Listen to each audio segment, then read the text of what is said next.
And welcome back to another special edition of the Michael Decon program. You won't hear this at Walmart. First time listeners out there, pleased to meet you. Don't be shy. Tonight, we've got a bit of a rattlesnake for you this evening. As always, we've got Mike Hideous live and direct. Let's bring him right in. Mike, are you with us? Hello, Michael. How are you Hi. tonight? How's it going? Good, buddy. How are you? I'm good, but I think we made some error. Well, at least I made some errors here tonight. Not you, but I sort of booked another guest here tonight. Uh-oh. I know, right? I sort of screwed up. I might need to take a shower after this one. Shower would be good. Oh, yes. International listeners out there, Guten Morgen. Yes, thanks to our friends in Germany and Sweden. I'm blown away. I never thought anybody would be listening to the show that far away, nor so close. So cool. Isn't that nice? Yeah. Very, very nice. Mike, how are you, by the way? I sort of missed you a little bit. A little bit. A little bit. I'm all right. I'm hanging in there. You're hanging in there. Yeah, spent the day cleaning my house. Cleaning your house, that sounds Very domestic. really boring. It was, but I got a lot done, so that's good. Good Lord, Mike. Well, I'm glad you cleaned your house like a hoarder or someone that's maybe on meth. Domestic. I'm being domestic. Yes, you are. You're being very domestic, and I believe our guest, he might be ready. I'm not sure if he's ready or not, but of course I am talking about the freight train. Or as you like to call him, the train wreck. I'm not quite sure why you like to refer to him as that. It was a complete accident. I was trying to think of the term freight train, and I called it train wreck. Do you remember this drop here? Of course. It is quite amazing, and I believe Jim is ready, by the way. I just wanted to hear that drop, I'm sorry. Making sure everything's running okay here. I'm sorry, folks. Pressing things in the back here. I'm sorry about that, but yes, Jim is ready to roll, and I think we should bring him right on in here. Yes, let's bring Jim right in. I wasn't quite sure if he was going to be here or not, boys and girls, so this is quite special. I wasn't sure if this was even going to go down, but we are quite lucky here this evening. We got Jim Fetzer probably joining us here in a moment. I think we're going to get that going here, and I believe we are calling Jim right now. It's ringing. Yes, this is a good sign. A very good sign. Let's hope Jim answers, and yes, now Jim, I'm hearing myself in the background there. Jim, can you turn that down a little bit? Yeah. There he is. Yeah, let me fix it. There you go. How's that? You sound great. I'm glad you're back here, Jim. Yes. It's always, yeah, and I apologize. I didn't think you were going to show up here tonight. I know it's a little bit late, so I'm so glad you have joined us here tonight. And of course, we will hurry things up here along for you, and we won't waste too much time. Jim, what's going on out there on your side of heaven? Hello, Jim. Hey, greetings, Mike. It's great to be here. That's right.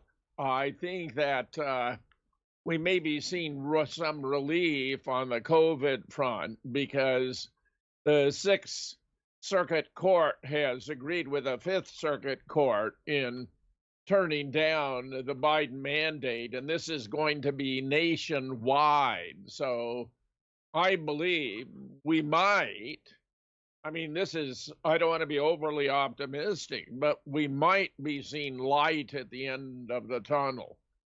This whole thing with the jab has been catastrophic, where the best experts all agree that it's a perfectly designed killing machine, that the survival rate, absent vaccination from COVID, is 99% plus. So there was really no reason to turn this into a pandemic in the first place. Yeah, Mike's fine, That by the way. it was a mass illusion promoted by the mainstream media, which we know is controlled by the Israeli press. I mean, I have shown panel after panel of 100 executives from CNN, MSNBC, and New York Times, 100 executives from each, all of whom are dual U.S. Israeli citizens. And the catch being that the Rothschilds take responsibility for creating Israel. They have a lot of control, therefore, over the media. They own the AP. They own the Reuters. And of course, it turns out that Klaus Schwab, who is this despicable head of the World Economic Forum, who's been promoting endlessly the Great Reset, which is going to be a catastrophe for the entire world, is himself a Rothschild. Your thoughts, you and Mike both. I'm not shocked to hear it, but I know Mike. I'm sure he is equally as surprised as I am here tonight. Jim firing on all cylinders here right away. The freight train let loose.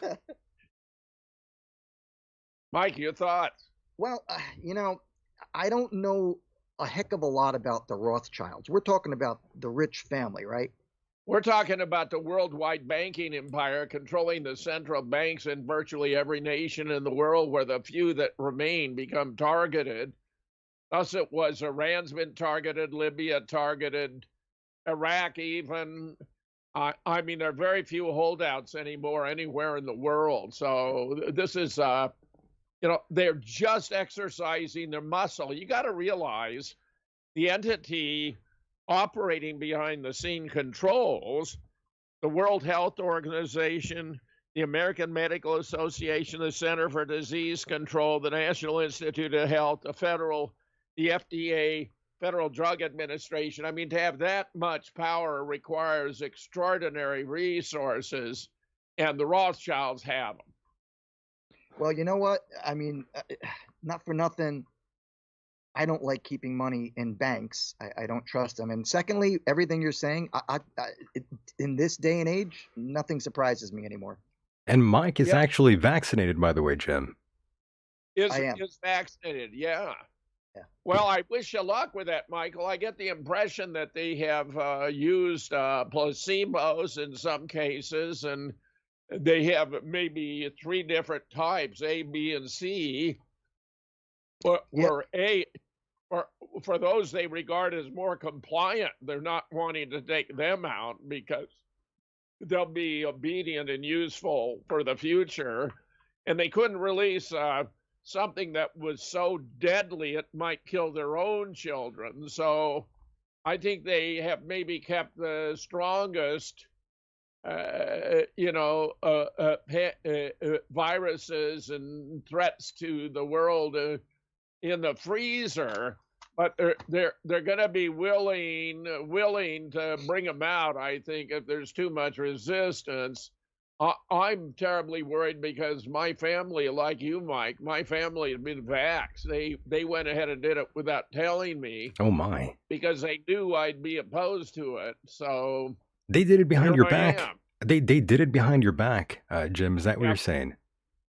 Yeah. Well, what can I say? Jim, Not happy about it, but nothing I can do at this point. It's very, very troubling to me. Very troubling.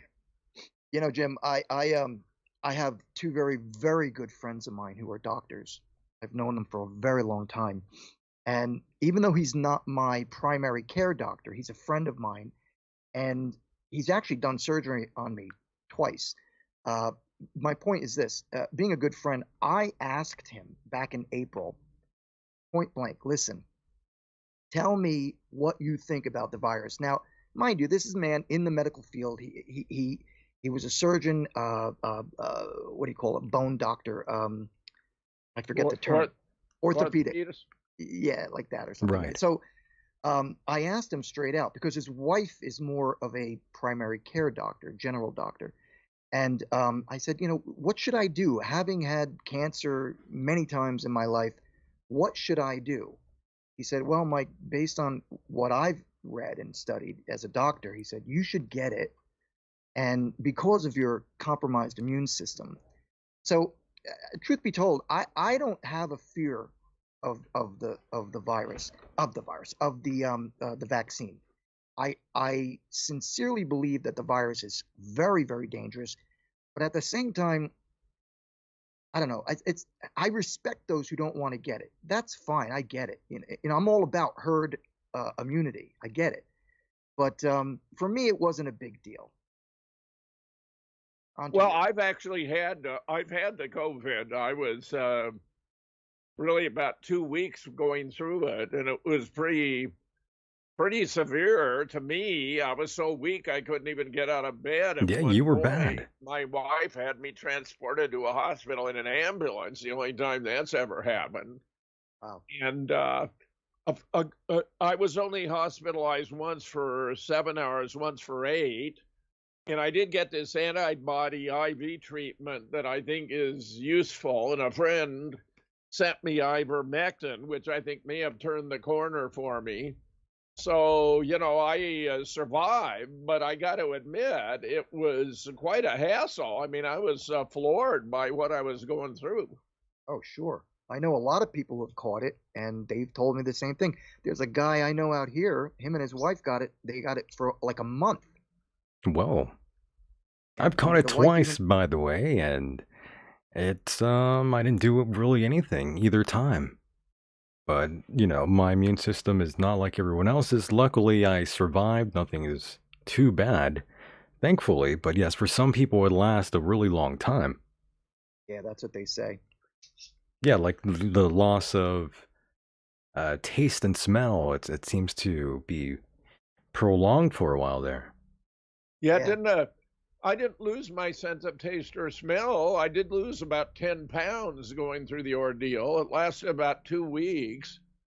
And it's left me puzzled in certain ways because I've read a lot about and even presented very extensive data that the pandemic itself appears to be a hoax, and we don't have an increase in death rate in any category, that it's all pretty normal, that the life insurance companies haven't had to adjust their rates.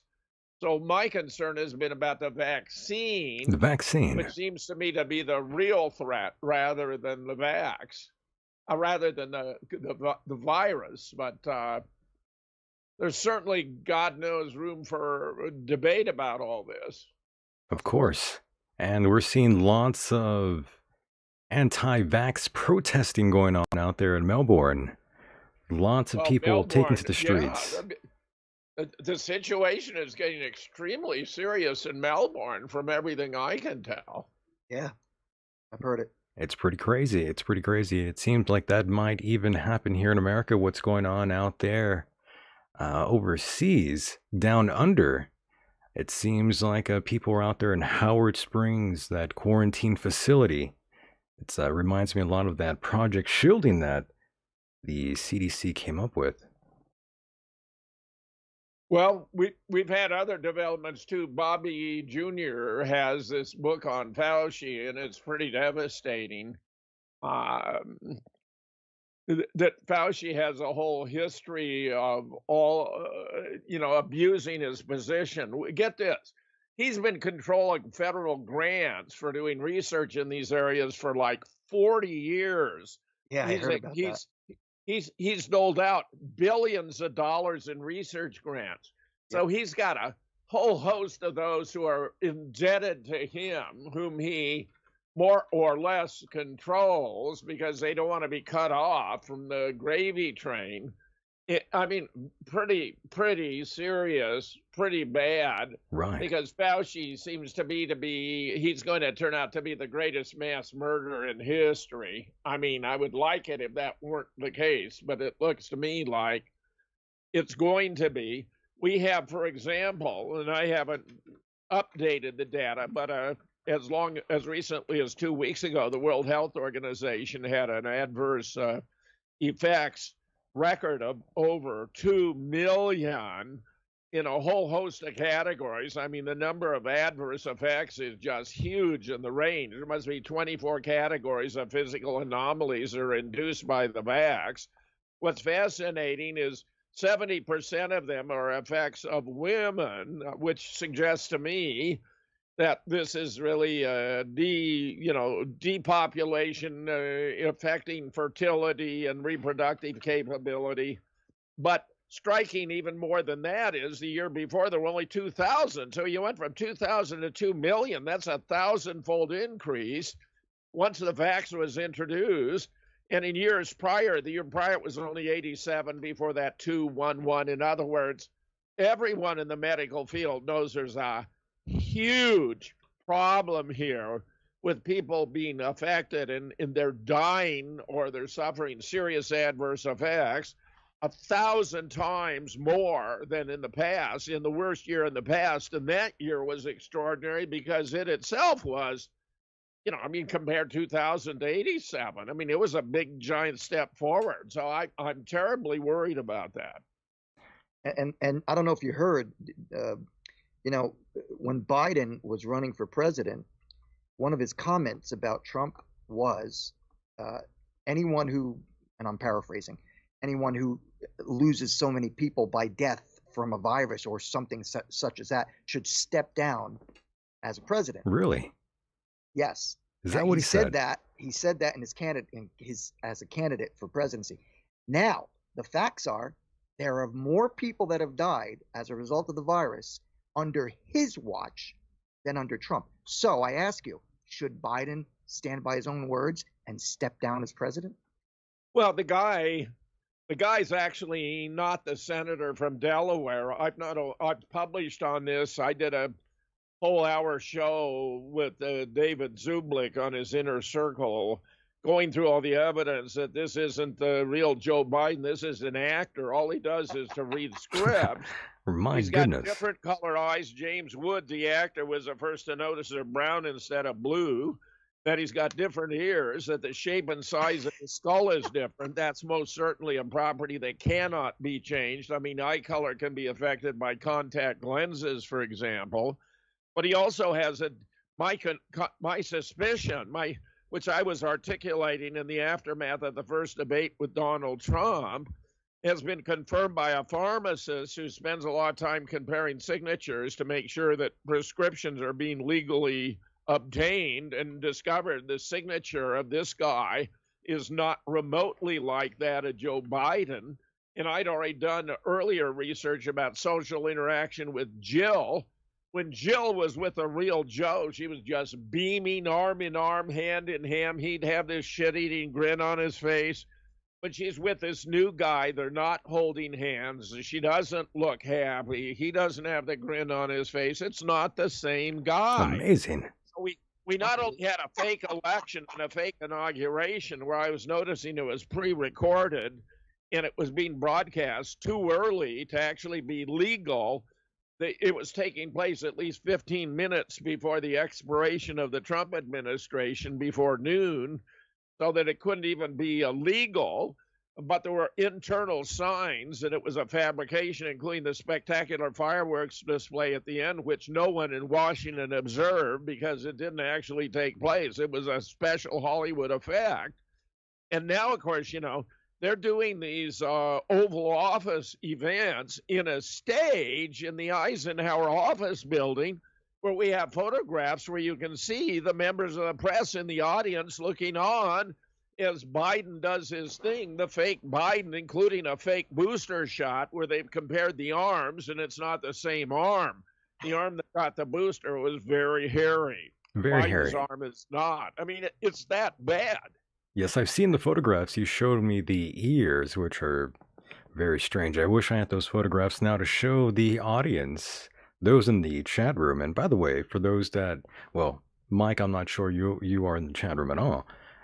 Nor you, Jim, by the way, but I do have a photo of Anthony Fauci right now, and I'm looking at him and I'm thinking, is he really that evil? Is he really an evil man?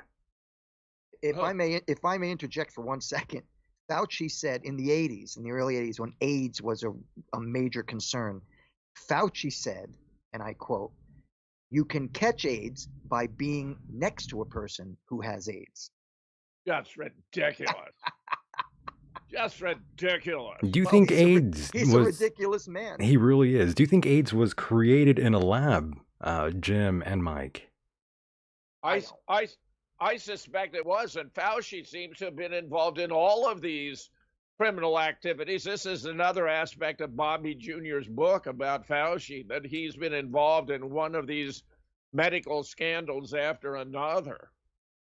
That's possible. It seems like the chat room thinks he is for sure a very evil man.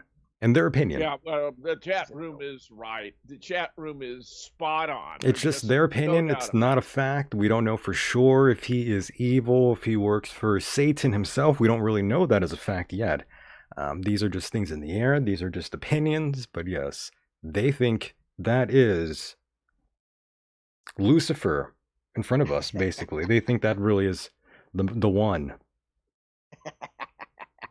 The beast. The beast, and yes, the beast, indeed, Mike, yes. And he even has his claws up in the air in this photograph. You guys can't see it, but his hands are up, and he does look like a demon, like something you would imagine that came from hell. Yes. I can't understand how a guy like this, well, any guy who they're in politics. Don't get me wrong. This guy, he's not a politician, but he's been working for them for what, 40 years? It's a long time. Come on. The chat's saying that he is 5'2", by the way. Wow. Well, Jordan he's Powell. I declare, and I've said this many times, he will be responsible for more mass murder than all of our foreign enemies combined. Joseph Stalin, Adolf Hitler, Emperor Hirohito Moore. We're on the eve of course, the Pearl Harbor anniversary. I think it's the 90th observance. I was myself born a year and a day before Pearl Harbor. So I, bear in mind, think about it. My father often referred to my birth that way, as having occurred a year and a day before Pearl Harbor. So we got the anniversary coming up on, or the observance. I don't like to use the word anniversary for events that we don't find to have been positive developments. Thus, the observance of 9/11, the observance of the JFK's assassination, on which I've done so very much work. And now we got the observance of Pearl Harbor, where John Stennett has a book called Day of Deceit, suggesting that FDR actually knew the Japanese were going to attack Pearl, that we'd broken the Japanese code, but he was so convinced the United States needed to enter the war on the side of the Allies that he let it happen so that America would be convinced we couldn't stay out. Now, there's obviously, I take that to be the fact of the matter. One could debate, was Roosevelt right in thinking that or wrong in thinking that? Was that a form of leadership or was it a form of treason? Your thoughts? Maybe all the above. Why can it not be all the above? Why not C, Jim? I've heard some similar stories in reference to Pearl Harbor, and that the information to the higher ups was ignored when they saw the planes coming and decoded the codes. So anything's possible. Anything's possible these days, and I'm beginning more and more to believe that things just aren't always what they seem. I like the progress that we have now with Mike. He was someone who would believe every official narrative, and now slowly the layers are being pulled back, and he's starting to see a little bit deeper now. He's starting to question the official narratives. It's quite great, Mike. I'm quite proud of you. Thank you. Do you know why I think that way, though, Michael? Because of what's going on in front of us, what's been going on. Not only that. I could go on for hours. I'll put it to this way: the way I am now, right now, since last November, the way I am now, I am exactly the way I was 4 years prior to Donald Trump. And I say that because I had no faith in any of the politicians. Trump came along. Granted, I didn't agree with everything he did or said, but he did things that were positive. Now, after the election, I lost all faith in my government. All faith. Understood. And Well, you're right on cue you know, because I do have like this animated photo of, Trump having a good time with Jeffrey Epstein. And right now, we're seeing Ghislaine Maxwell up on court. We're seeing yeah, these drawings. We're not really seeing, we're not really getting all the, well, we are actually getting all the details. What am I saying? We are slowly getting some details. Donald Trump mentioned, so was Bill Clinton, so was a lot of people. These things are unfolding right now. It's pretty insane, right? This is actually the first time someone's mentioned Trump's name in a courtroom tied to all of this. So it's getting kind of wacky. Well, And of course, he and didn't do anything wrong yet. By the way, he's and you know, innocent he yet. he Still, there's no way he committed suicide. No way. Jeffrey no, Epstein. he was sprung. He was sprung. He might as well be in Tahiti sipping Mai Tais. He may be back on Orgy Island in the Caribbean. I mean, I personally, Wait a Michael, minute, I Jim. do, Jim, what are you saying? That he's still alive? that's my belief. Yeah. Okay, I disagree with you. I think he was murdered. Mike Yeah, thinks he was the whacked. photos that were showing him on a stretcher, that wasn't even Jeffrey Epstein, and they were taken in a firehouse. They weren't taken Jim, with all due respect, in my the friend, with jail. all due respect, I know you say that about a lot of people. That's not him, it's an actor. But I think of it this way. I think he was killed. I think he was murdered because I think he had so much information on politicians, they wanted him dead. They whacked them, in other words. I believe that 100%. Look, I'm not telling you what you're saying is impossible. I'm saying my interpretation of these events is that he was sprung, that it was all, very, very deliberate, and that he's not actually dead at all. By my take, he's alive and well. This is what I believe. I would be just as happy if he were dead, mind you. He's a despicable guy. He Those was. photographs to which you referred, Michael, about him with Epstein, honestly, I think those were just social occasions. The rich, the powerful, Yeah. they get together. I don't believe Trump went for any of that stuff. I think he was absolutely opposed to child abuse and that sort of thing. Well, there's no Absolutely. record There yet of. are There's no others, of record. course, who Yes. disagree, but again, I say that's my take. Yeah. Nothing is on record yet of Trump doing anything, illegal as of the moment. I mean, I don't know. I don't have all the facts, but I do know that he hasn't done anything exactly terrible, unlike Joe Biden and Hunter Biden and all that stuff that went on. There's no diary entries of inappropriate showers that went on. So there is Yeah. that. Oh yeah, that stuff with his daughter is just so That's Biden's daughter is just that. ghastly. I can't even And imagine. I mean, that's and wild. do you know his first wife appears to have deliberately caused a head-in collision to kill herself and her toddlers, and I would believe that's because she discovered he was molesting them.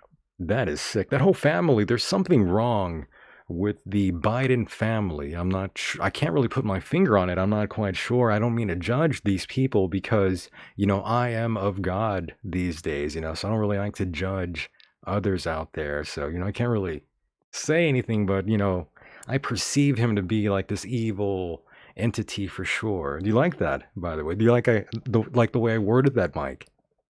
That was nice, right? Very political of you. Thank you. I had to be polite here. We're trying to be classy. We're trying to be classy. Well, By the way, I'm on the chat room now. You Okay. can't fail in that endeavor, Michael, because that's just who you are. That's Yeah. just who you are. That's who I am. That's true. Thank you, Jim. I appreciate that. And of course, Jim, we also saw this kid sort of go off the rails and the parents got arrested. The Crumbly parents, they were arrested after their child went and shot up the school. Jim, I know you have been Oh, sort of maybe reading into that at all. I'm not quite sure, but that's also something well, that I've went got a down. guy with extensive law enforcement background, and he was unable to find a birth certificate for this kid that showed he was actually the offspring of the alleged parents. The story does seem to have some elements of it that are a bit much. The whole narrative of him being bullied and bringing this handgun. Frankly, my opinion is this was an event that was staged to change the narrative from Kenosha, Waukesha, and even the Aubrey trial, where the Aubrey trial turns out to have a lot of very odd aspects to it, where in fact there was a preliminary study of whether the charge ought to be made, and it turned out that the three guys were actually acting lawfully, that the weapons they had were lawful, they were attempting to perform a lawful citizen's arrest, and that this Aubrey appears to have a history of burglary, and that he probably was in fact burglarizing the building under construction where he was jogging and running away. But moreover, once he tried to take the shotgun away from the guy, that's a classic case of self-defense. So I think that whole trial was really quite ridiculous. Just similarly as Kyle Rittenhouse ought never to have been charged because his actions were very clear cases of self-defense. I spent a huge amount of time on that case. There's a brilliant attorney who may be our nation's leading expert on self-defense, Andrew Branca, Branca, who went through the whole Rittenhouse case, detailed every charge, and explained how, given the evidence, he was innocent. He was acting in self-defense in each of the cases, with the exception of the unlawful possession of a weapon, which had no foundation anyway, because it was only applicable if the barrel was less than, I think it was 16 inches long, but his was greater than that. And I got to tell you, I have tremendous respect, even admiration for Kyle Rittenhouse and the way he handled himself there. I used to supervise recruit training at the Marine Corps Recruit Depot in San Diego, where I had 15 DIs and 300 recruits under my command going through the 11-week training cycle, and then we pick up a new series. And that included marksman training at Camp Pendleton, Edson Range Camp Pendleton. I've never known anyone who could handle themselves with a weapon as well as Kyle Rittenhouse. That was pretty I'm wild, by the tremendously way. impressed. Yeah, I'm that tremendously footage. impressed with the guy. That footage was pretty wild of that shooting.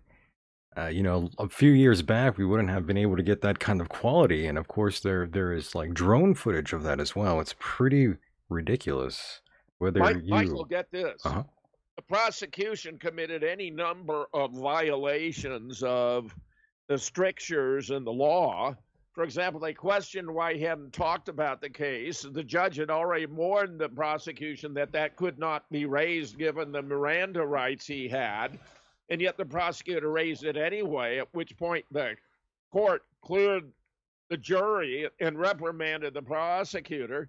He suborned perjury. He put on the two automobile dealers who actually had arranged for Kyle, among others, to come to help protect one of their lots, where they had three, the first of which had already been destroyed and all the cars burned the night before. So they'd actually been in direct contact with Kyle, but they denied it on the stand. Not only that, but they withheld the higher quality drone footage they had available that showed that Kyle was innocent of these acts, that he was acting in self-defense, until the jury had already been directed to go deliberate. And then they admitted they had better quality. I mean, this was completely outrageous. And of course, you may have noticed how he violated gun safety protocol by picking up Kyle's AR-15 and pointing it around the courtroom with his finger on the trigger, even, pointing it at the jury, which some believed was a form of intimidation. I mean, this was outrageous. This guy ought to be hauled before the bar of Wisconsin and have his license taken away, even punished and prosecuted for, abuse of the law, dereliction of duty. I mean, this is all outrageous. That's right. I don't think anyone's going to argue here about the results of the Rittenhouse trial. I think everything sort of went as expected. Mike, I'm sure you agreed with the final verdict. I don't think you were quite surprised about that. On Rittenhouse. Yeah, I think it's, Yeah, absolutely. There's no way I don't agree with the fact that he was definitely defending himself. I mean, they got once somebody held a pistol to his Yeah, head. I mean, yeah, I would have shot the guy too, and I would have killed him. yeah. The third of the three, and Rosenbaum was attacking him with his bare hands, but Rosenbaum had threatened to kill him twice already. He had boxed him in at the car dealership between automobiles. There are five conditions, five elements that apply to self-defense. One is avoidability. You must have sought to avoid the encounter, which Kyle had done. He was actually trying to turn himself into the police. There must be proximity. You must be, the danger, and it must be imminent, and it must be proportional, meaning you must be actually in fear of your life. Well, it turns out most murders in the United States are done by beating people to death or strangling them with your bare hands. So, surprise, surprise, it's not actually with guns. And among the guns that are used to bring about death, the overwhelming majority are done with handguns. Very Handguns, few are done not with rifles. AR-15s. That's right. Very few people. If a crime is done or a murder is done, it's 90% of the time it's a handgun. That's right. yes. The And only and we're thing, getting the phony baloney story from the mainstream uh, that these AR-15s are assault rifles, weapons of Yeah, war. It's yeah. not the truth. No, They are because they don't know not. about guns. They don't understand the terminology or how these weapons work.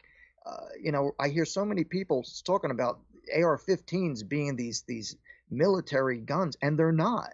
They're Right. not. They're not. No, yeah. they're not. And while we're on the subject of this, how about Alec Baldwin Oh my. claiming someone else being responsible Oh yes. for He never that gun pulled the going off? trigger. Yes, that's what he's Never pulled claiming. the trigger. That's what he said. Amazing. I mean, what universe does he live in? I mean, Hollywood. Yeah, he's who, crazy. who's going to be played by his claim that he didn't pull the trigger? I mean, that's just embarrassingly bad that he makes that claim. I can't believe it. An Right. actor. Yeah, I'm Yeah, not. he's an actor indeed.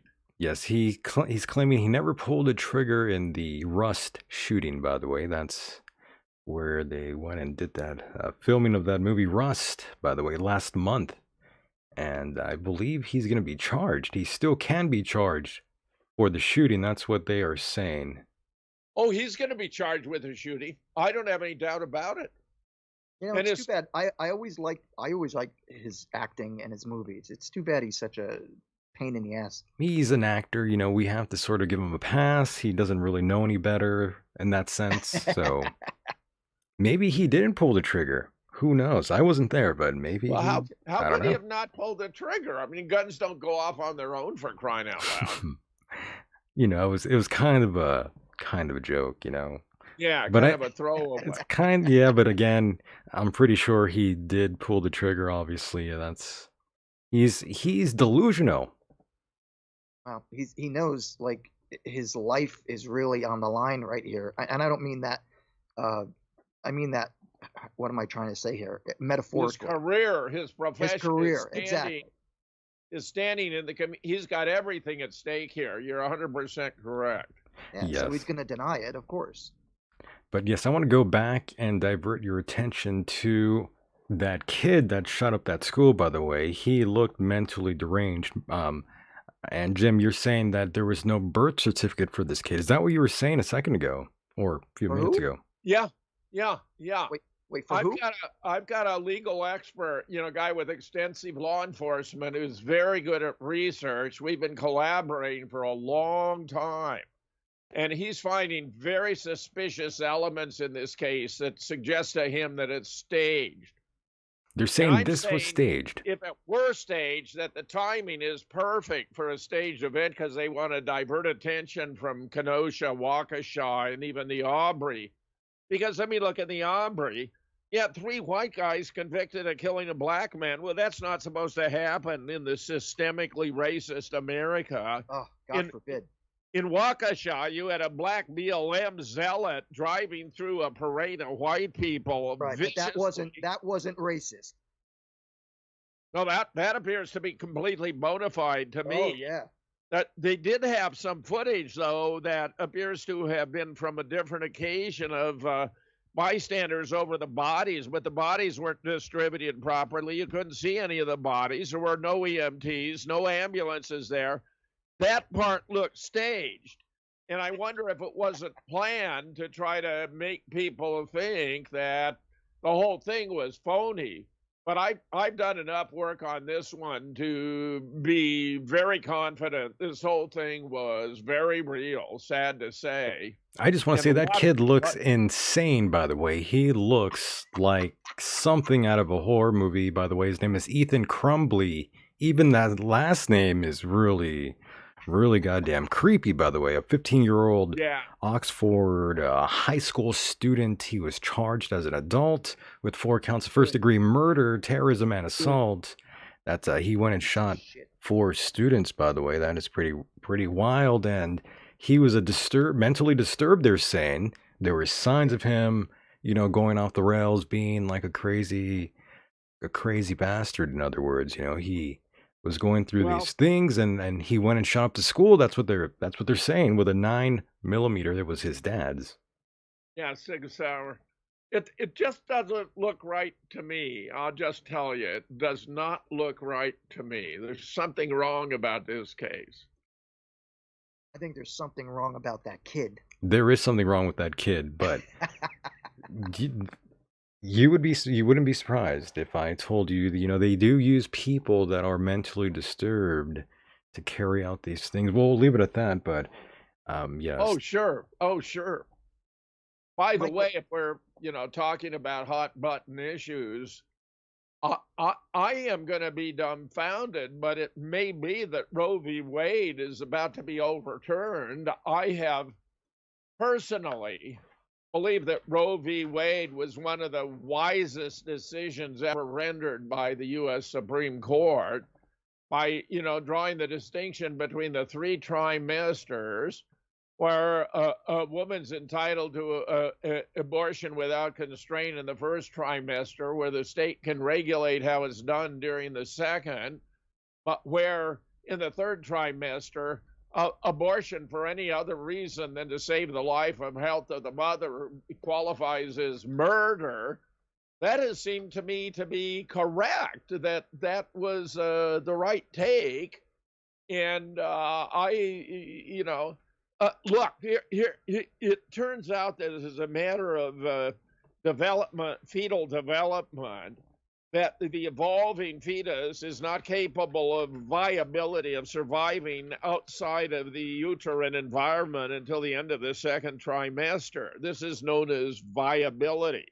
It's not a function of heart or brain activity, interestingly, but of the development of the lungs, which doesn't occur until that late in the stage of the game. So, as I see it, the Supreme Court in Roe v. Wade ruled that this was not actually an entity that qualified as a person, where being a person and personhood is a crucial issue, because being a person entails certain moral and legal rights and a certain social standing. For example, murder is the unlawful killing of a person.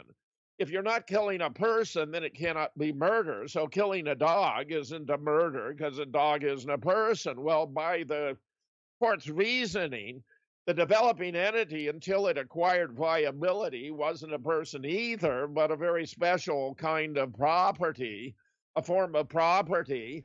And it was reasoning that a woman has a right to choose whether or not to carry it to term. Now, when I was teaching over 35 years courses in critical thinking, we would often debate abortion. And I was Amazing. astonished at how many modes of birth control the students knew about, of which I was completely oblivious. and and all the reasons why, a woman Yes. might find it inappropriate, undesirable to bring a new member into a family. I mean, for a whole host of reasons. Couldn't afford it, would interfere with a job, couldn't put food on the table, already has a lot of kids, blah, blah, blah. And even if you take all the precautions in the world, you can still have an unintended and unwanted pregnancy. I have regarded that as one of the wisest decisions ever made by the court. And I Accidents do say happen, this, that's true. Mike has a few and kids out there he might not even know about. What? I'm just being well, honest. and I Bite your observed as tongue. well, Michael, that if you force a woman to carry an unwanted fetus to term, you're turning her into a reproductive slave. Whoa. We know from sociological and epidemiological studies that unwanted children turn into juvenile delinquents, they become criminals, a big drag on society. The most important advantage a child has in life is coming into a loving, nurturing family. And having two parents is an essential part of the equation. So, I think I have actually published an article about why abortion was indispensable to the health of the nation, the health and well being of the nation, and that we ought not to be turning women into reproductive slaves. I mean, look, with the pro choice position, a woman who's opposed to abortion isn't required to get an abortion. It's not as though, on the one hand, you're forced to carry to term, on the other, you're forced to get an abortion. No, the choice position, which I regard as the only democratic American position respecting a woman's right to decide, is that you have the opportunity to abort or not to abort, and that ought to be a woman's choice. That's my stance. I have a very interesting piece on my blog I by a had fellow no named John. idea, Jim, that you would Yeah. take us down this avenue here about abortion. Very hard hitting issue for lots of people out there. Mike, I know you were throwing a bit of a curveball there. I didn't think you were going to be listening about abortion right now, but Mike, I'm not sure if you are pro choice or not, or I'm not exactly where you are on this issue, Mike. I'm sorry to interrupt you there, Jim. May I That's may I okay. may I reply? Yes, sir. Please. Yes, please go ahead. I I have always been pro-choice. However, I am completely against this third trimester abortion. That is murder to me. Well, it is. It is. It It- is. it- let me wait. Even Let under, me finish. Let me finish. Hang yeah. on. What I'm getting is my theory. My theory. Yes, it's a woman's body. Yes, she can make that choice. In my theory, Uh-oh. I believe that a fetus, an embryo, does not have the thinking capacity of a person who's obviously born and living. But when they're in the womb, growing as a growing cell body, a human, I don't believe that they have the same thinking capacity as humans, as adults. And I think that if a child, please don't get mad at me for this, people out there who are listening. I'm not a horrible person. I think that if an embryo or a fetus is aborted, I personally don't believe that there is severe pain or anything to that nature. If you're an adult and you have you're in a robbery and someone puts a gun to your head and blows you, you're gonna, your whole life flashes before your eyes. As a fetus or an embryo, I don't think things like that happen. Simply a theory. That's how I believe it. No. Well, it's not just a theory. It turns out the nervous system and the ability to feel pain also appears to emerge around the end of the second trimester. And remember, even under Roe v. Wade, any abortion for other reasons than to save the life or the health of the mother is murder, is murder. So your position is, in my opinion, completely consistent with Roe v. Wade, which I'm just appalled at the thought it might be overthrown and, tossed back to the states. And I have friends who argue that it's the states that ought to decide, and then you're going to have a patchwork quilt all over the United States.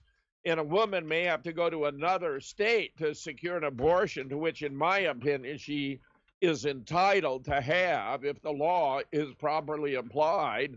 And I'm just thrown for a loop at the idea that Roe v. Wade may be overturned now. Although others say, well, what That's did you that, expect? Trump that's kind appointed of crazy. conservative jurists. But I believe they had respect for precedent, and you have like 50 years of precedent with Roe.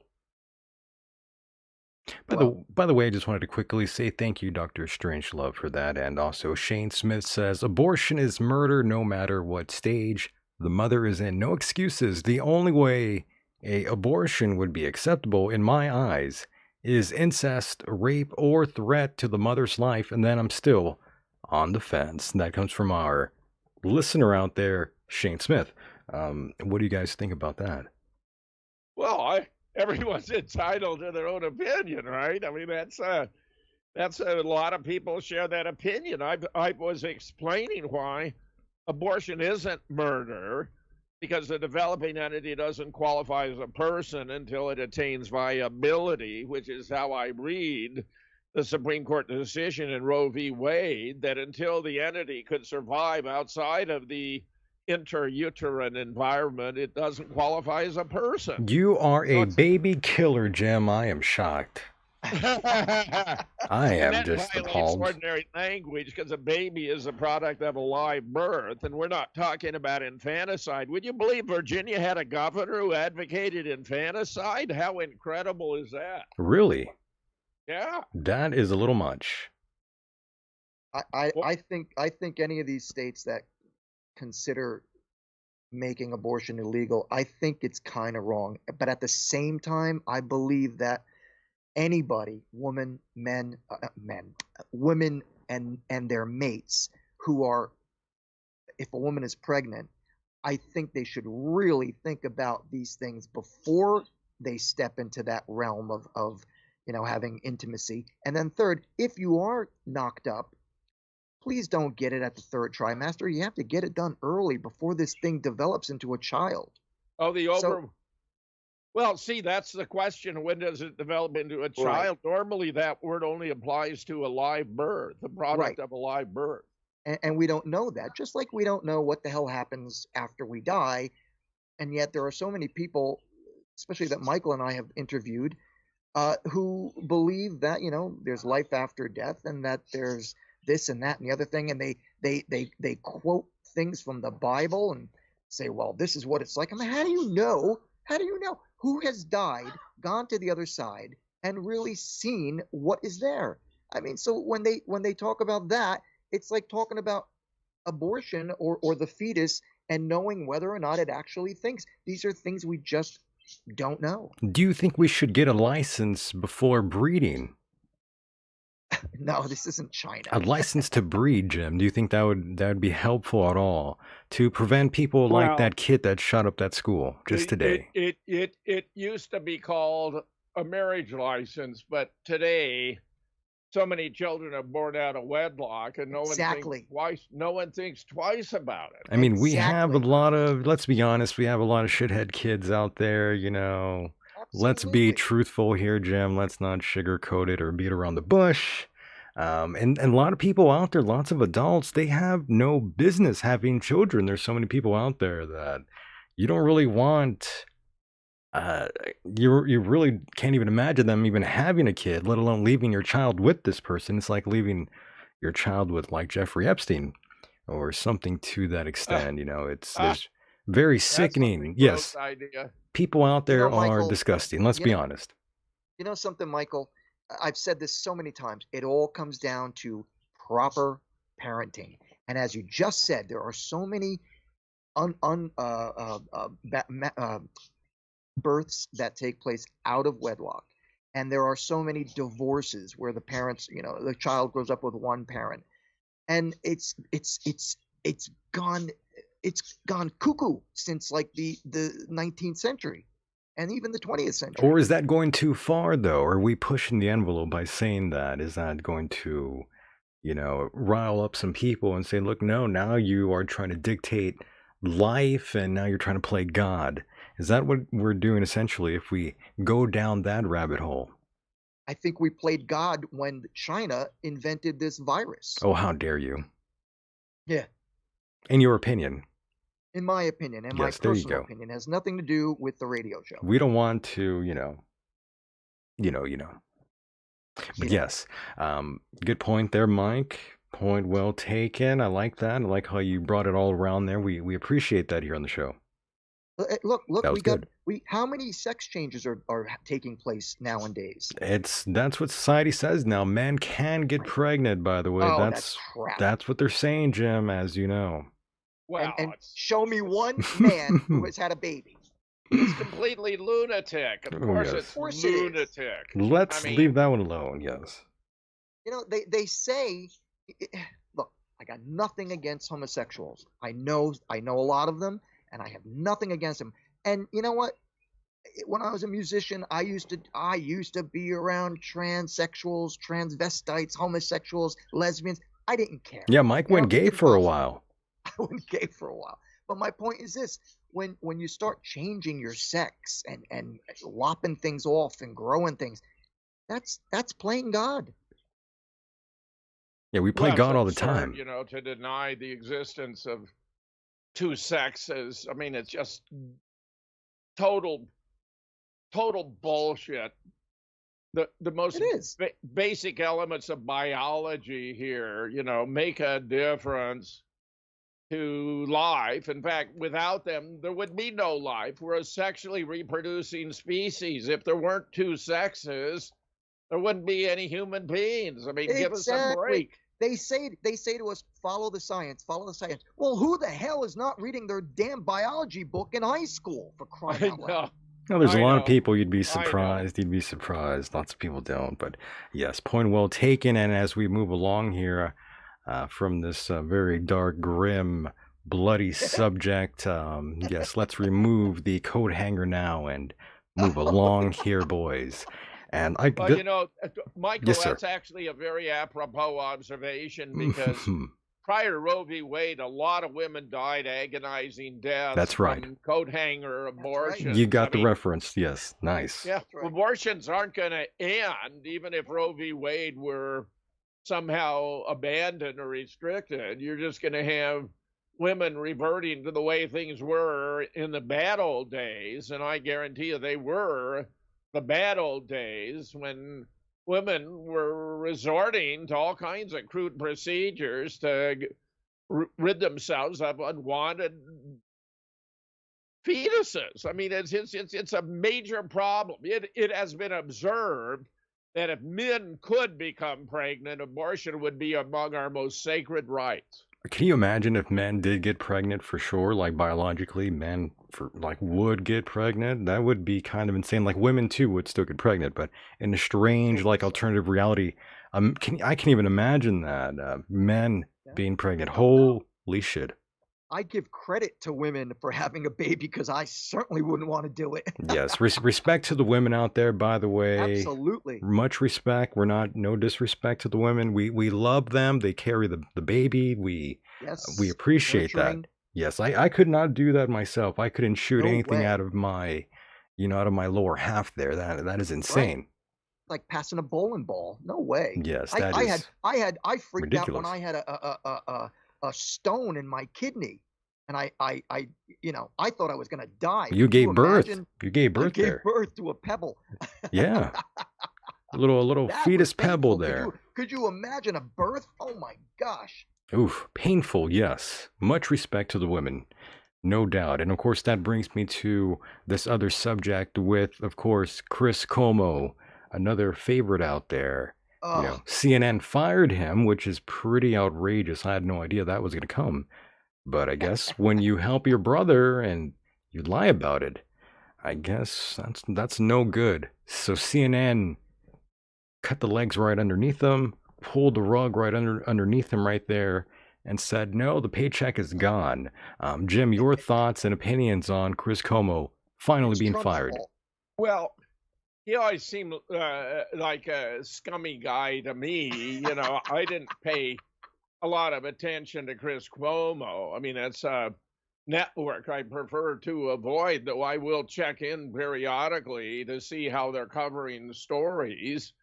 Because, I mean, I watch NBC News pretty regularly just to see how the mainstream is covering the stories that other networks are going to cover more adequately just to see the pitch. And I've never been impressed with Chris Cuomo, and nor his brother, His Andrew. brother, Andrew, Who's, yeah. I mean, he's sliding his hand up the blouse of his underling so he Whoa. can feel them up, and then he's Ooh. pretending he didn't do it. I mean, give me a break. That is pretty Jim, outrageous. Jim, you mentioned that you watch, what was it, NBC? Yeah. So you do that to see what other people are seeing, obviously, because you're not a leftist. Right. I got to tell you, more than 10 years ago, that's exactly what I did to go from being a politically correct liberal Democrat. Yeah, Mike was a Democrat. To what I am now. Now, I'm not a Republican.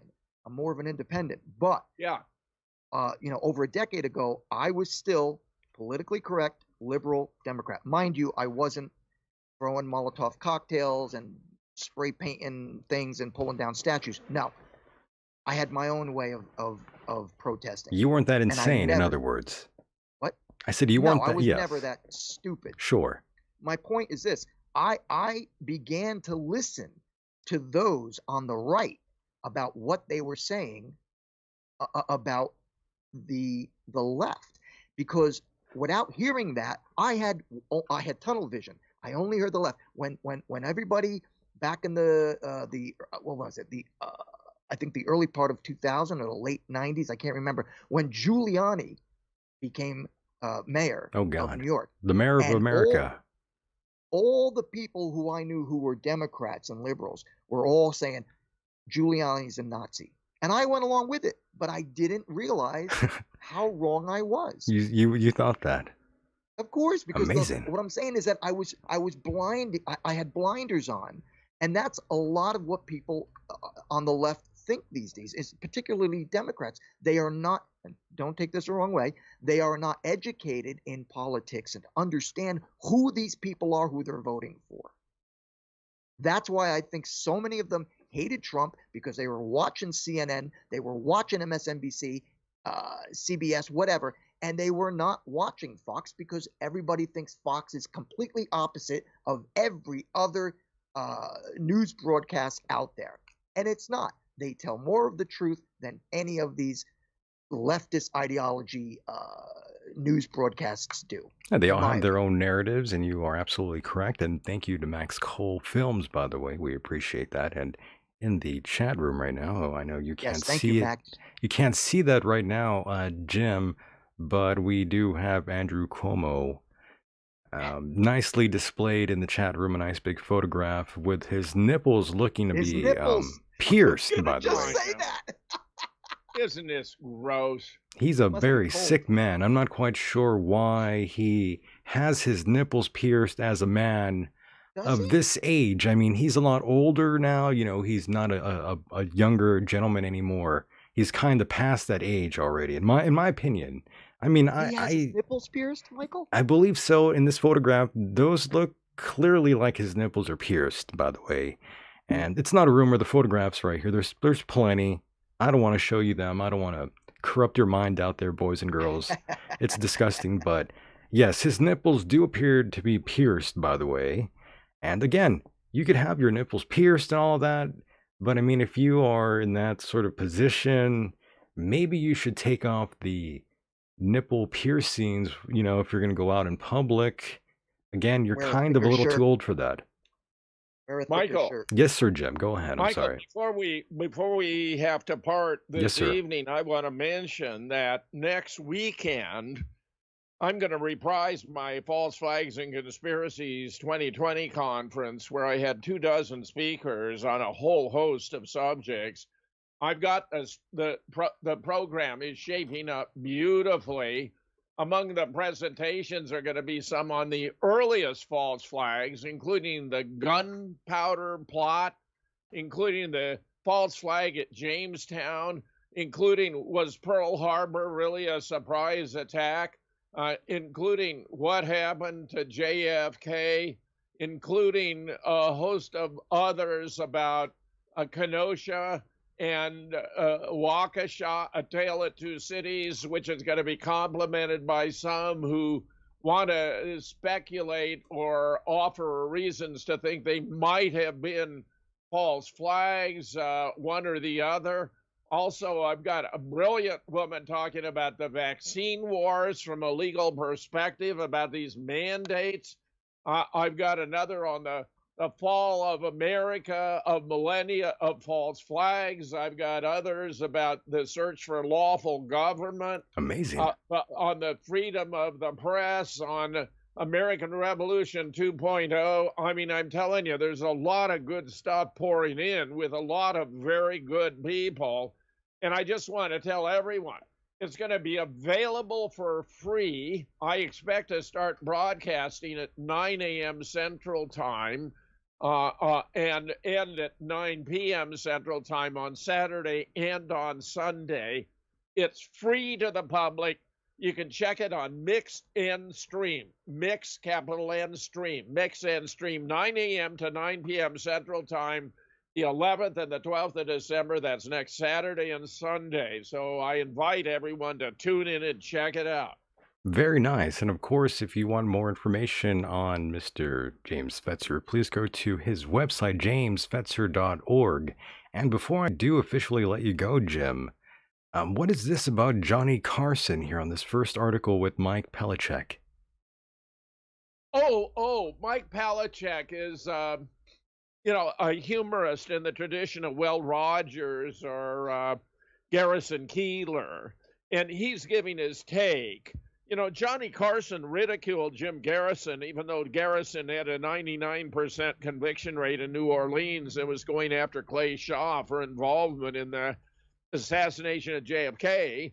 On the periphery, he wasn't a central player, but he was a player.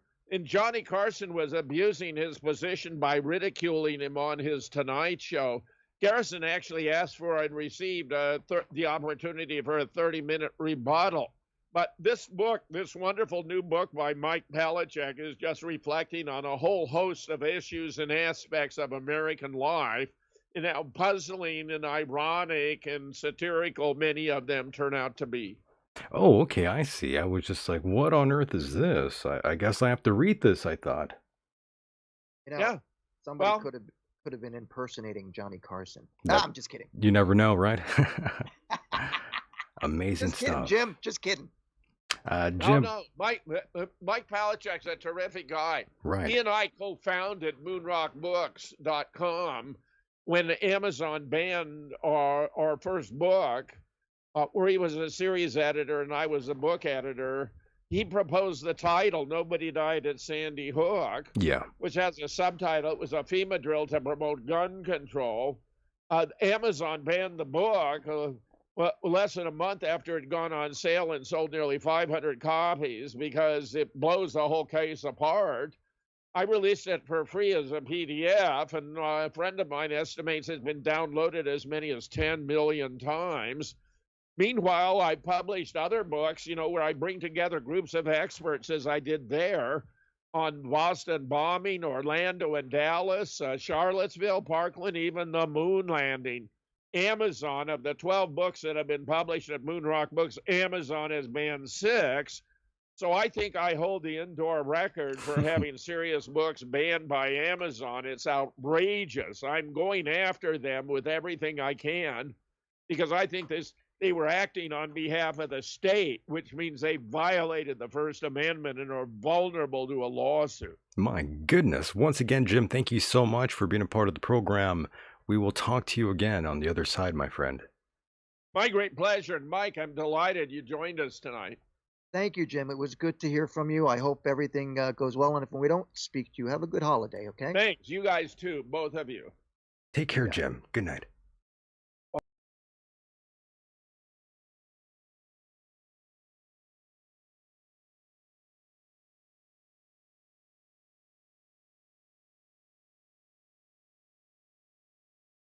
And there he goes, boys and girls. That was Jim Fetzer, and oh my goodness, things are ringing here. Yes, I believe you might have hung up, or I hung up there. I'm sorry about that. That's okay. Yes, that was quite frightening, but yes, that was James Fetzer, boys and girls. That was fun. That was a good time. I enjoyed that. That was good. Yeah. Yes. Really good. I missed that, by the way. I did want to press that button there, the thunderclap. I do miss that very much. And yes, boys and girls, I do like the fact that many of you have stuck by here and listened to Jim. You know, he stopped in. I had no idea he was going to stop on in, but he did. That was fun, right? It's been a while. Absolutely. And if I may just for a moment say thank you to Dublin Fitzpatrick. Yes, the time has come, Cecilia. The time has come indeed. So once again, what's up, boys and girls? Did you miss me and Mike? I have returned to you all the wiser, faster, better, and stronger than ever. Oh, yes. Much better than your family and friends. I have returned to bring you sunshine and rainbows and all that shit through your speakers, for better or for worse. That was good, right? Indeed. I just sort of went with the whim there. I had no idea where I was going to go with that one, but I brought it home. No, that wasn't scripted. No, That wasn't a scripted speech.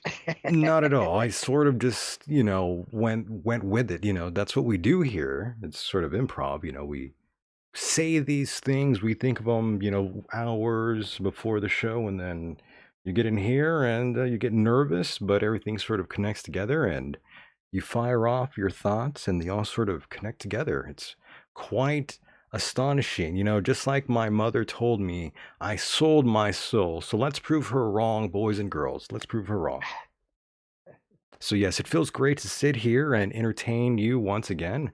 There's lots to discuss here tonight, as we all already did with Jim Fetzer, the freight train, or as you call him, the train wreck, which is so disrespectful. I have But I no didn't idea. mean it maliciously.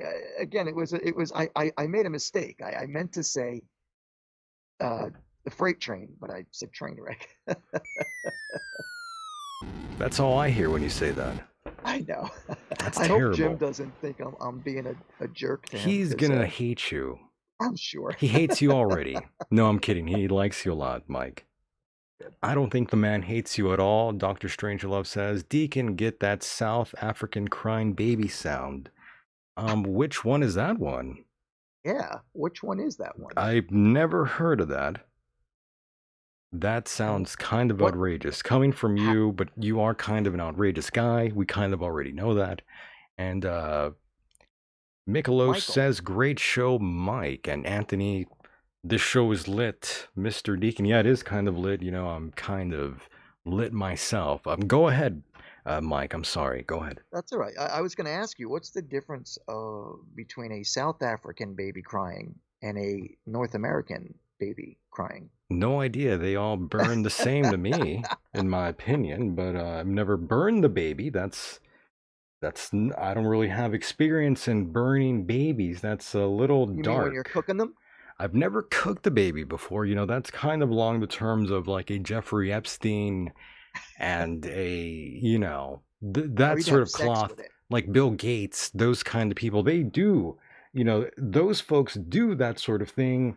I don't. I am of God. I don't do that sort of thing. You could count on me, folks. I don't rock it that way. And we do have a caller, by the way. Caller, go ahead. You are live on the air. Hello. Caller, go ahead. Can you hear me, caller? We can't hear you for some odd reason. This is so sad, so terrible. I wish we could hear you. I don't know why we can't hear them, Mike. This is Have him call back. I could sort of hear. Oh, they hung up. Probably having a problem with his phone. Just tell him to call back. I don't know what happened there, but I thought we were able to hear them. The phone seems to be working. We got their call, but I don't know.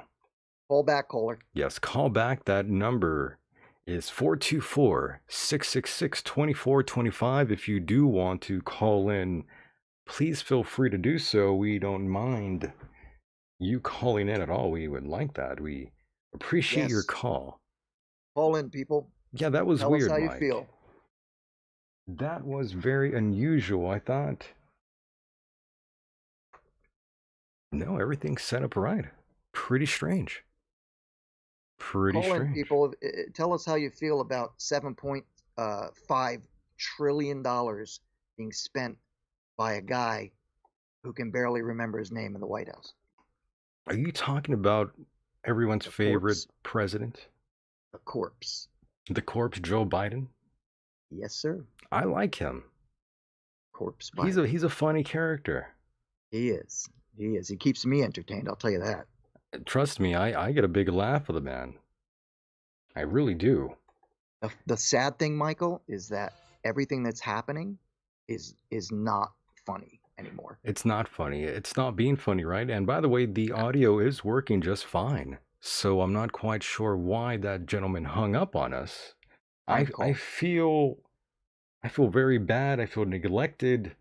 He let me down. Come on. I was happy. I thought, oh, we're going to take a call. This is great. We're going to get the calls rolling here tonight. We don't have a bunch of shy people out there in the chat. You know, that's the bad part. You know, I do the show here, and, you know, sometimes I expect to get some calls from the listeners out there in the chat room. I'm like, yeah, hell yeah. They're going to call in. They're going to entertain us for a while here, but they didn't come through tonight. Someone did call in, but they got a little shy, Mike. They got cold feet there for some reason. I think they got turned off when they heard you say hello. They got turned off by me. Yeah, they were like, this guy, who's he think he is? They're like, this is too much. We need to turn this shit off.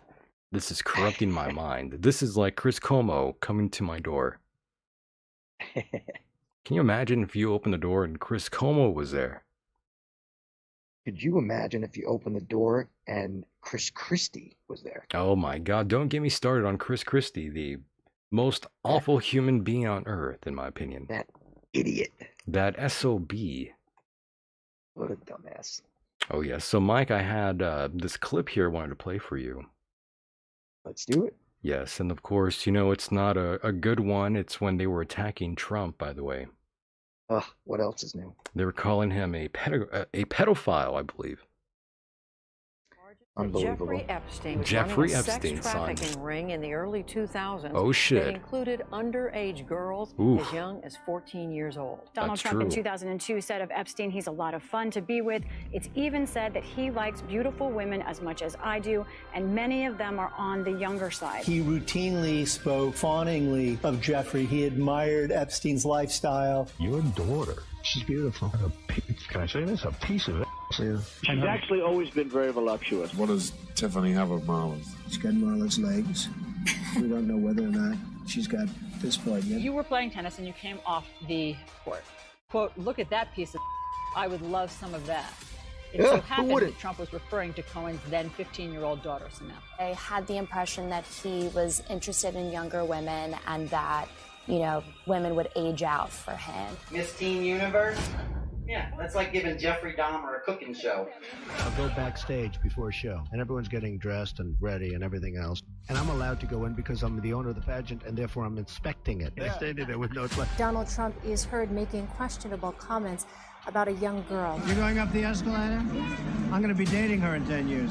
A lawsuit against the presumptive GOP nominee alleges he raped a girl when she was 13 years old. Prince Andrew answering questions for the first time about his friendship with convicted sex offender Jeffrey Epstein. I don't know Prince Andrew, but it's a tough story. Trump has been photographed with Prince Andrew as far back as the year 2000. Ghislaine Maxwell is accused of helping Epstein sexually abuse underage girls. I've met her numerous times over the years, especially since I lived in Palm Beach, and I guess they lived in Palm Beach. But I wish her well. You know about sexual predators and things like that. Right. I mean, you are one. All right, I was going to say that, but it's true. Please let me comment. Amazing. Please. That was pretty wild, right? That was something else. Please comment on that. Hold on. Well, actually, yes, comment while I try to bring this caller on. I think this person called not too long ago. Let's give this a little try. And Mike, go ahead.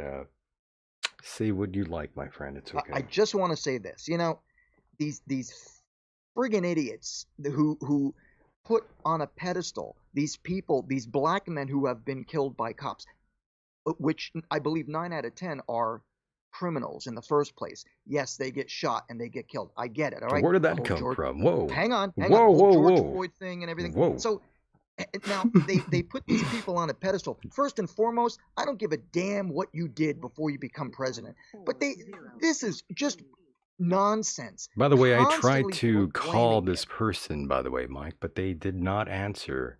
Go ahead. I'm sorry. I didn't mean to interrupt you there. I got sad. All I'm saying is that they talk about Trump and what he did 10, 15, 20 years ago. Whatever. Who cares? He came into the White House. He did his job, and he did it better than any of the last 5 presidents combined. The point of the matter is, they on the left, they take people who were shot by police who had a criminal background, and they make them heroes. Making they murals, and they want to name streets after them, and they want to build statues. I mean, this is all screwed up. The whole country is really screwed up. Mike, we are joined by a caller now, and we do hear you, caller. We can hear you breathe. What's going on? Caller, go ahead. Caller, go ahead. It's a prank call, Michael. Oh, no. Can you not hear me? In Toronto. Hey, hi guys. Remember me? Heroes. Easy going. This show is lit, pills, and cake. 10-10-20. Why couldn't you hear me, my friend? Why couldn't you hear me before? Oh, and you hung up. Why? Oh, that's too bad. That was odd. That was too bad. I wanted to interact with them, but they got too shy. They just wanted to say that little cute catchphrase there, which is cute too. I like that. But nobody wanted to call in and have a little discussion here. That's too bad. But we do appreciate the call. That was fun. And Yes, Mike, I have no idea what's going on. People have lost their minds. That's for sure. We can all agree on that. Absolutely. They've lost their minds. They really have. They really have. Particularly the left. I mean, and I say this having once been a Democrat, they're losing all reality and think that we're going to be able to live in this world where you can work at home or work at McDonald's for $25 an hour. I mean, it's ridiculous. It's ridiculous what's happening. Hello, caller. This is McDonald's. Go ahead. Good evening. Good evening. How are you, sir? Mike, can you hear me? I could hear you loud and clear now, finally. How about now? Can you hear me now? I hear you loud and clear. Go ahead. Can you hear me now? Can you hear me now? I can hear you now. Nice. I'm glad Is this everything's... Mike Hideous? That's Mike Hideous back there. Mike Hideous is Hello. the Michael Decon program? That's him. Hello. Yeah, I'm here. I'm with you guys. What's on your mind, caller? Go ahead. Problem on your guys' end. Yes. What's on your mind, sir? Go ahead. I'd like some airtime with you, gentlemen. Well, it's happening right now in real time. Yeah. Yeah, What it's do you want going to talk on. about, buddy? Oh, you can hear me. Excellent. Well, I'm just catching a late play of Jim Fetzer, and I heard you guys talking about abortion and whatnot. That was pretty quite, wild, Red. We don't really get to talk change. about abortion here, to be honest. Was Jim Fetzer just on? Yeah, Jim was just on, and we're talking abortion out of all things. Really random. Too random. He's not on now, caller. If that's what you're asking. Yes. He left. He's not on. I'm sorry, Mike. This is Frank Bacon, by the way. This is Mike Hideous. Is it not? Oh, Frank Bacon. How you doing? Good. I was actually calling for you. I'd been listening to the Michael Decon program. I heard you were talking to Jim, and I was looking for an opportunity to talk with you. Right on. What do you want to know, buddy? Yeah. Well, first of all, I just love the fact that you are a non-Trumper, but you defend him whenever you hear these things come up, and I like your defense of him. I honestly think that the whole MAGA thing was a kind of proof that there was something of a civil war going on, or at least in the intelligence community. Still is, in my opinion. Yeah, still is. And what do you think is going to happen by Christmas? Because I expect something to break, because this is just, we're in kind of a holding pattern, it seems like. Well, with people still getting jabbed and listening to the baby sniffer on TV, and it's not the world I grew up in. They just referred to Joe Biden as a baby sniffer. I think 100 million people came out to vote, and a majority of them were, voting for the president. And then when 1.5 million of them showed up at the Capitol on January 6th to say they knew it was up, boy, did the boot of the Gestapo ever come down? Was that a yes, by the way, when I said that you referred to Joe Biden as a baby sniffer? Is that what you said? Was that? Yeah, that was a direct relation to Joe Biden. He's a baby sniffer. Oh my goodness, Mike! I got in a little bit of a hustle fight, verbal fight with somebody over that, because apparently they've never seen the president sniffing kids on TV. Well, we've seen it. It's on. He was vice president. It's on film. Yes, it's true. It's disgusting. And I wonder why if you're asking me my opinion on what I think is going to happen, I must say to you and anybody, as I've said many times, I am truly, truly nervous and frightened with the administration that is running our country right now. We have Mike's scared, by the way. We have China and Russia who are building their military. We just gave away $85 billion worth of high-tech military equipment to the Taliban.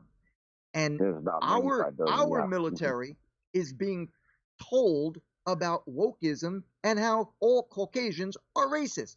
Do you really think that is something we should be worrying about? I mean, I'm worried about a third world war, and I'm sincerely concerned that China and or Russia and possibly Iran at this point may all jump in together. And what are we going to do? What are we going to do? I don't think it'll ever go hot, because I think it's doing just fine on its own as not necessarily a Cold War, but it's a war for sure. I mean, China is running the White House, and if they aren't running the White House, if people didn't realize that, besides being a baby sniffer, one of his other kids has plenty of evidence to prove that he's as China gets. How ridiculous, I miss right? The old man. I'd love to get the old man back in, and he should be in, because he legitimately won the last election. It was just a complete hack for anybody to see it. Plain as day, and it is plain as day. And so I don't know why people are still talking about evidence when there are plenty of audits to prove there was just an overwhelming amount of fakery and jackassery. So somebody should hope that somebody's going to take from our side of the playing field, and I mean that's Trump, and hopefully Trump it has something ready to go. I think the Queen's going to die, and we're going to go into kind of a world stage of like depression over it. It's going to just seem a little weird. But I think the guy's coming back. I think the big guy's coming back. What do you think? Me personally, well, I mean, I would like to see him back in. I sincerely believe that for the 4 years that he was in, he was completely distracted with this crap about Russia when Hillary was the one who was involved with Russia. He was distracted by two impeachments or one? He was distracted by really one long one years ago. Who cares about this stuff? Let the man do his job. Let the man breathe, right? Exactly. So what do you think the job is? I mean, I hope he comes back, but who can say? Who can say? I think he's got McCain's old job, and it's not like he really needs to come back, because he's kind of in the seat of power. After McCain was rushed off the world stage. Remember that? Well, you are fake news. I write. I'll just tell you, Mike. I write sci-fi, so don't take any of my stuff, seriously. We do a little trolling. It's called we do a little trolling. But I miss Trump, by the way. I'm going to be honest. I do kind of miss Trump. I'm not going to lie. I think a lot of people do, and they're either not admitting it or afraid to admit it. But there's no way the baby sniffer won. There's no way. Baby there's sniffer. No way that Biden got more votes than Obama. There is no way. He did. There's no way that Biden got more votes than anyone. It happened. He's more popular than the Beatles. You are just haters. You are just stunned. You guys just like they hate. want. No. You guys are haters. We got, Joe Biden, he won. It was true. It There's was. an audit. You guys are and, sore losers. You guys are just angry that Joe Biden is the alpha. He won. Case closed. There was no fix. There's no hoax. Yeah, I can't even find his way to his own room. We'll come back and fly over the whole, the kid sniffing thing, but that shouldn't bother people nearly, like as much as it should bother the people that are right there with them. And if they won't do anything about it, then that's fine. But his kid is literally like littering the world with his flamboyant behavior of being an untouchable. He's literally like an untouchable. Like, don't you wish you could live like that? I wish I could live lawless like these people, like a Hunter Biden, which I've always said. If Hunter Biden, let's be honest here, if Hunter Biden wanted to run for president, I honestly believe he would have a great shot here in America. Lots of people would, probably, yeah. Lots of people would identify with him, and they'd be like, you know what, this Hunter Biden guy, I relate to this guy. Hunter Biden, this is someone I could back. Hunter Biden is now my man. I'm going to vote for him. He's the new president. Let's do it.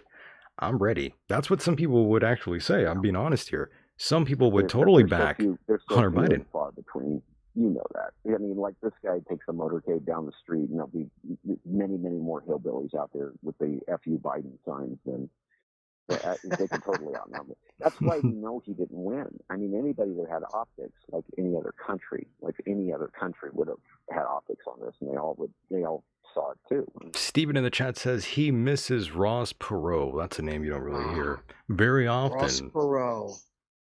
The first. That's a throwback there. Holy shit. This is if I could just flip this in, and I'll let you guys get your show back because this is a good segue. Go ahead. Ross Perot was really kind of like hired. I don't think he was hired directly, but he was kind of trolled into getting into the race so the Clintons could win, and they did because he split the vote the best way for the Republicans.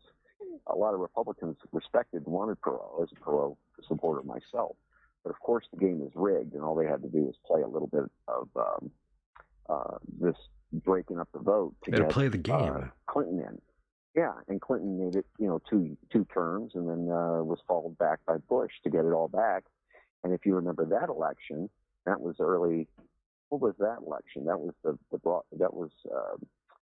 the vice president at the time of Clinton's was gosh, I can't remember his name. Gore. Al Gore was running and legitimately kind of won the election.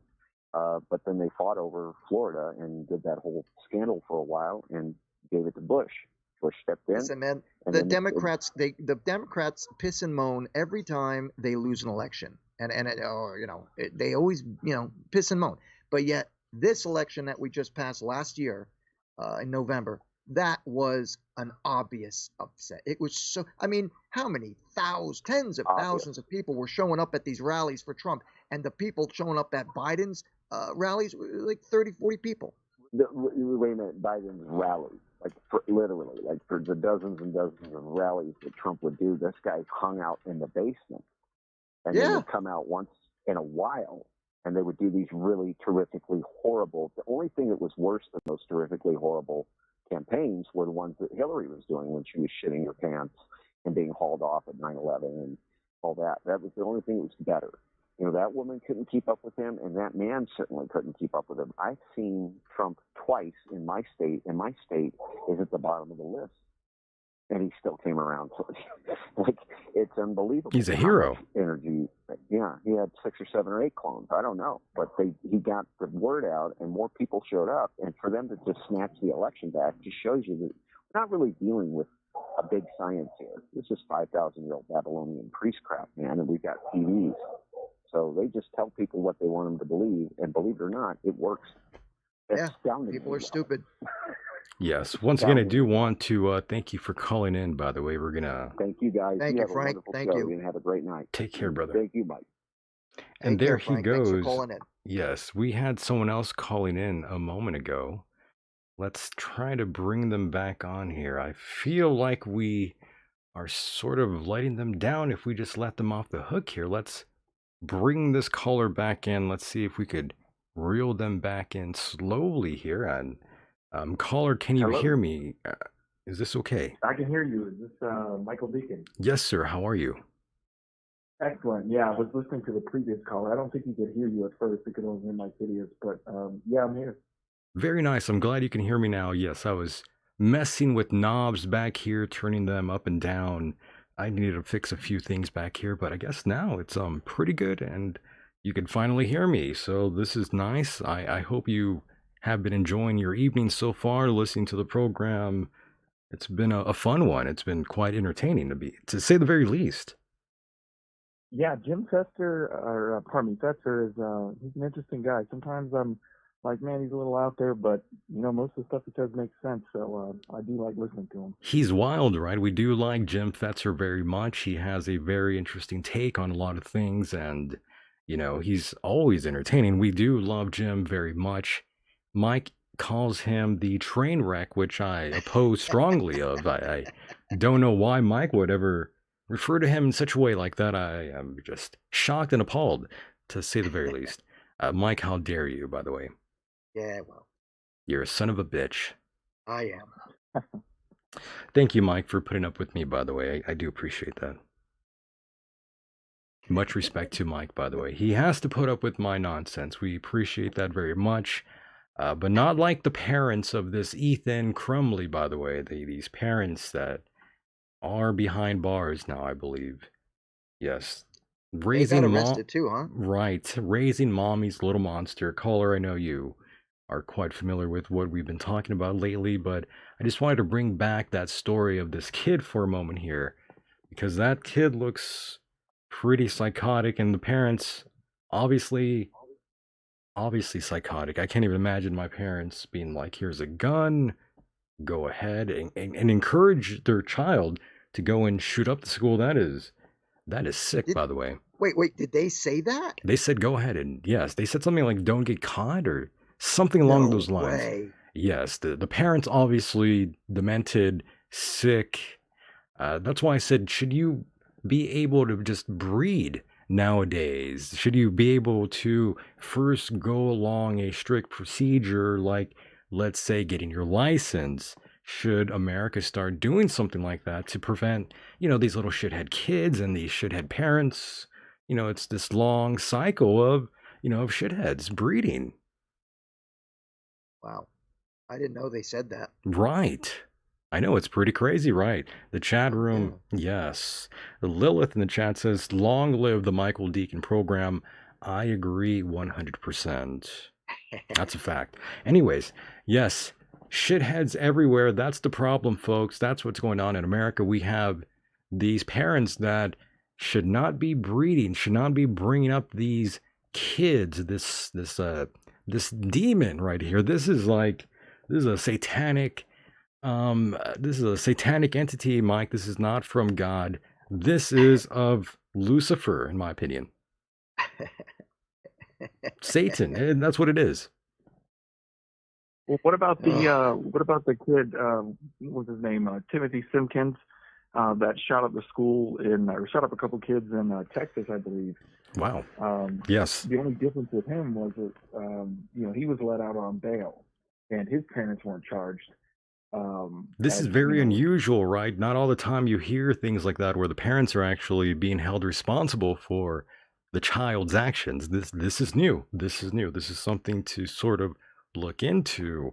Parents out there being held responsible, which I think in many ways is a good thing. You should be held responsible for that thing that comes out of your pussy. That's right. Well, at the same time, though, I mean, listen, I get what you're coming from. What you're putting down. But what about when you drop your child off at a government-run school? Oof, I know. And they don't let you on that school, yes. Right? That's a whole other set of right.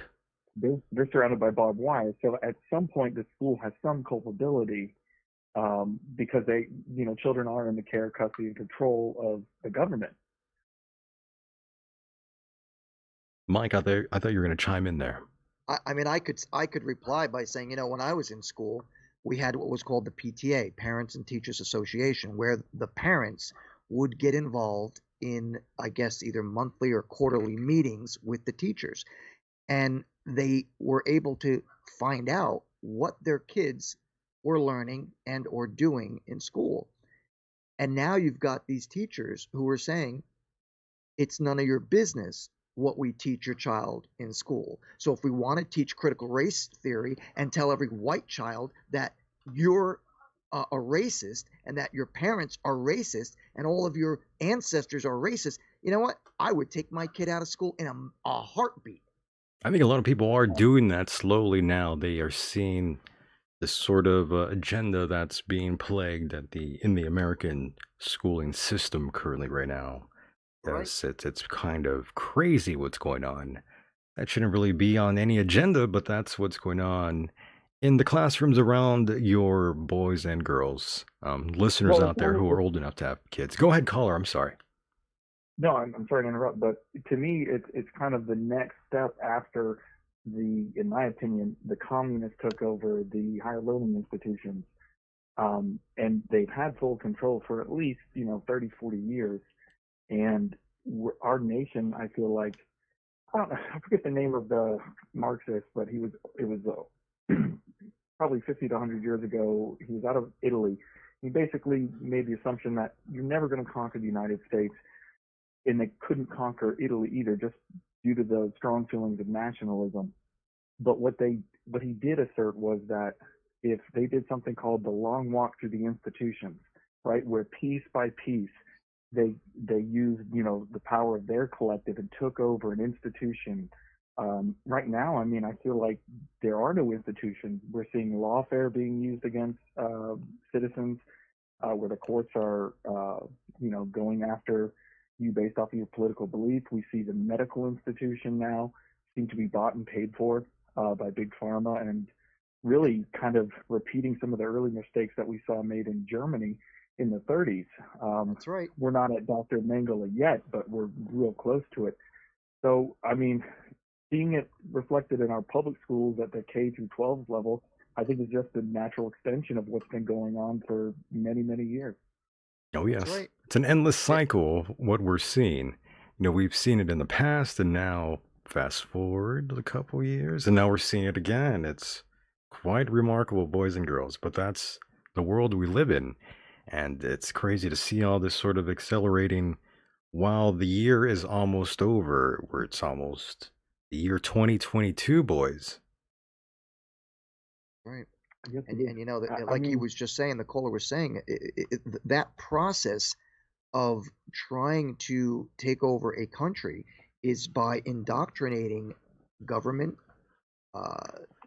learning facilities like schools and colleges, and getting into places, particularly the government, in order to control this country. And that is exactly what's happening. It's very much like the radical Muslim Brotherhood movement, which is, take your time, get into the country, work your way up, and that's how you take over. Some say that's what Bill Gates is doing, by the way.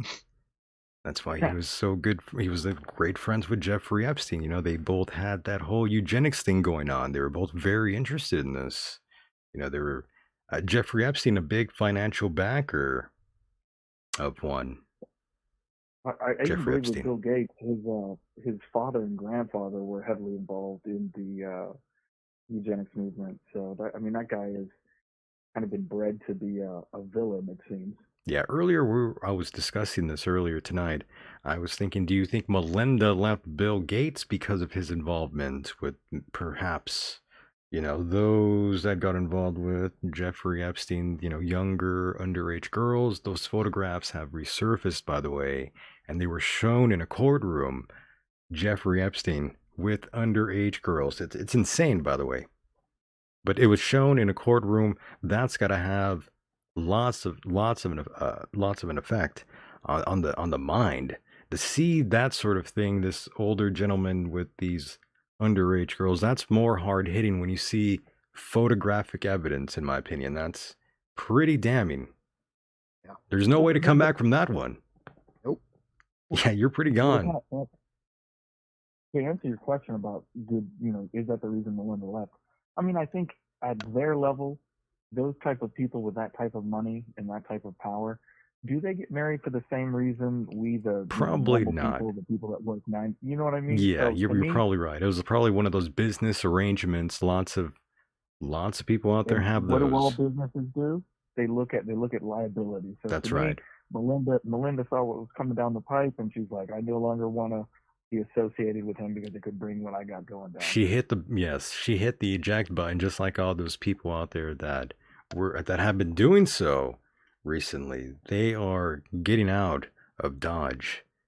That's what's going on right now with these executives. I think I read an article on Zero Hedge recently where it was talking about how CEOs, CFOs, all the executives in companies with stock options, like the past 18 months has been the highest year on record of just them selling their stocks. That's interesting, So, yes.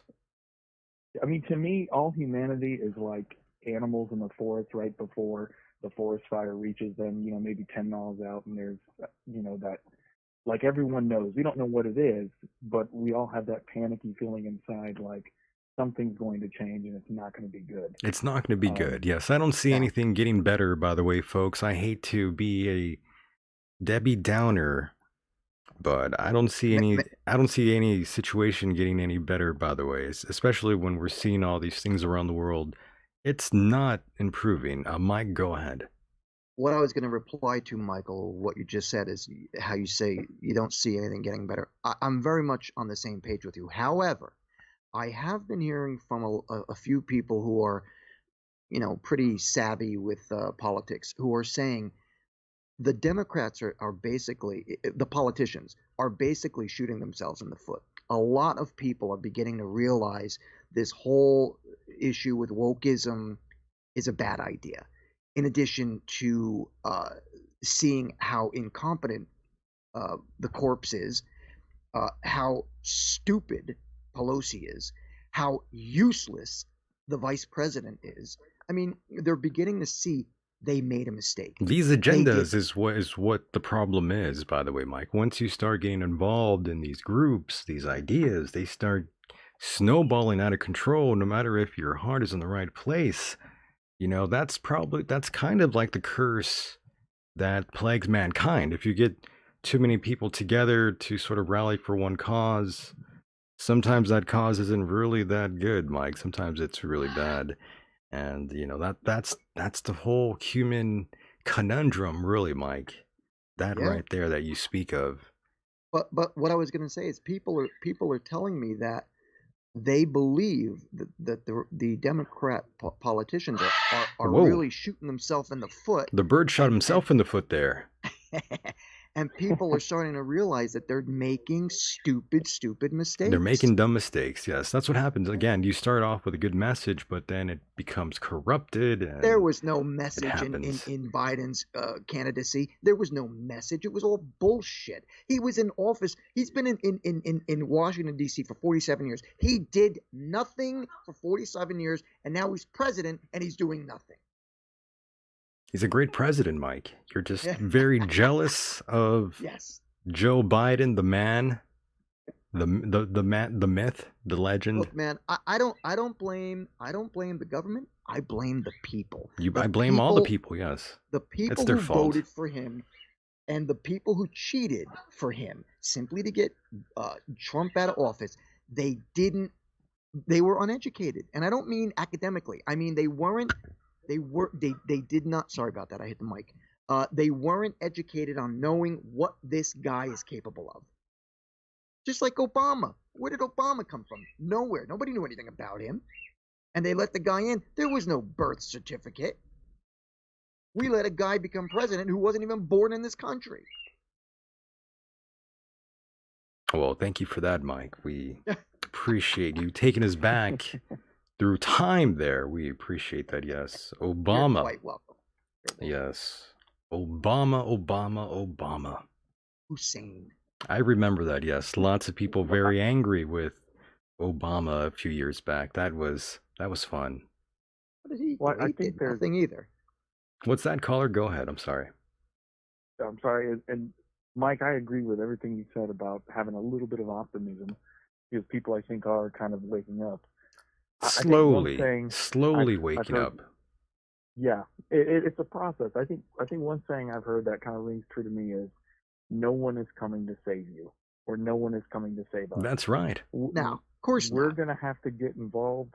Let me give you an example. So I live in the North Florida region. I'm not going to give out probably more than that, but I'm going to dox you right now. I have your number. It's over. I'm dead. No. So what we did was earlier this year, parents were upset with the fact that our children were being forced masked in school. So we did get involved, and it wasn't a lot of us. It was probably a handful of 100, but we have made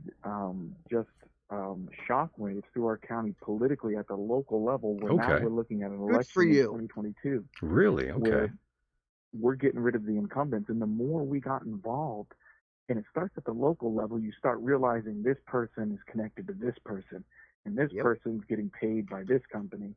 And when you open your eyes to it and you see it in your backyard, where you think or at least before, 9 months ago, I thought I was safe and it was just an honest, small northern, county in Florida.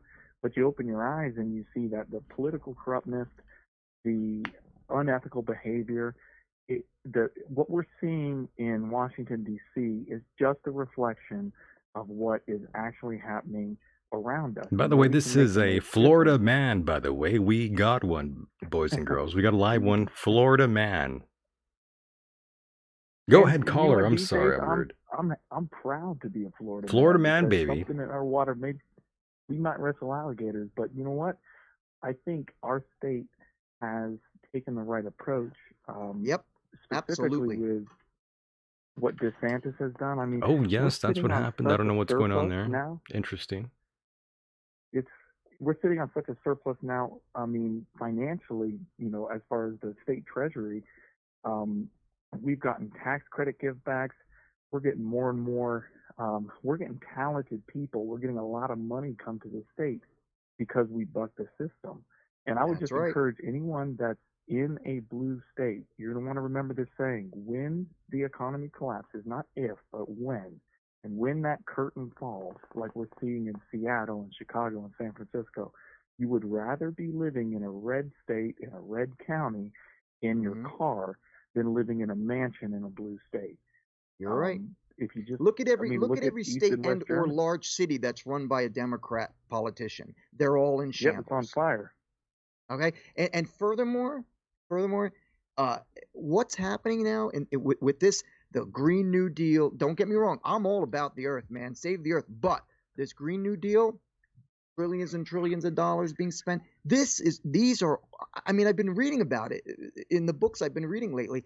This is all an act of Marxism. There is no other definition for it. Not socialism, Marxism. These people are Marxists. They're running the country bankrupt. Yep, it's a mechanism of control to further lock down the economy so that they can pick the winners and they can pick the losers. I mean, they can already do that and furthermore, now, but they want to do it now. when they start paying people to stay at home so that they can pay them to not go to work, they're controlling people. Once they get people controlled to depend on the government, continually get money every month or every week, however it works. When you're depending on the government, they've got you. That is Marxism. That is communism. I'm trying to get one of those. This country is based on capitalism, where people get up in the morning, go to their jobs, and work. That's how this country became what it is. I tried to get one of those checks, by the way, and it didn't work, by the way. I was kind of sad. I was like, well, where's my government cheese? Where's my piece of the pie? But it didn't manifest the way I thought it would. Very, very sad. I know. I need some hugs. I need many hugs now. That was very tragic. I need a safe room. I need a safe space. But yes, caller, I do want to thank you for calling in. We do appreciate you very, very much. Thank you for Likewise, calling. I enjoy the show, and you guys please keep up coming on air, because I really look forward to when you two get together. Hold on. Before we hang up on you, GH in the chat room says, "Is Florida man jabbed?" So they want to know if you have taken the vaccine. Jab. Got it. Yeah, okay. No, I'm actually in a position that's under one of the executive orders that Biden passed with that. So I'm facing January 4th But no, I will not get jabbed because um, just on the principle of no one, it's rape, right? If I allow someone to stick something in my body and inject me with something, I mean, to me, it's akin to rape. That's kind of like you're getting raped, yeah, for sure. Good analogy. Good. That's true. You're getting raped with a needle.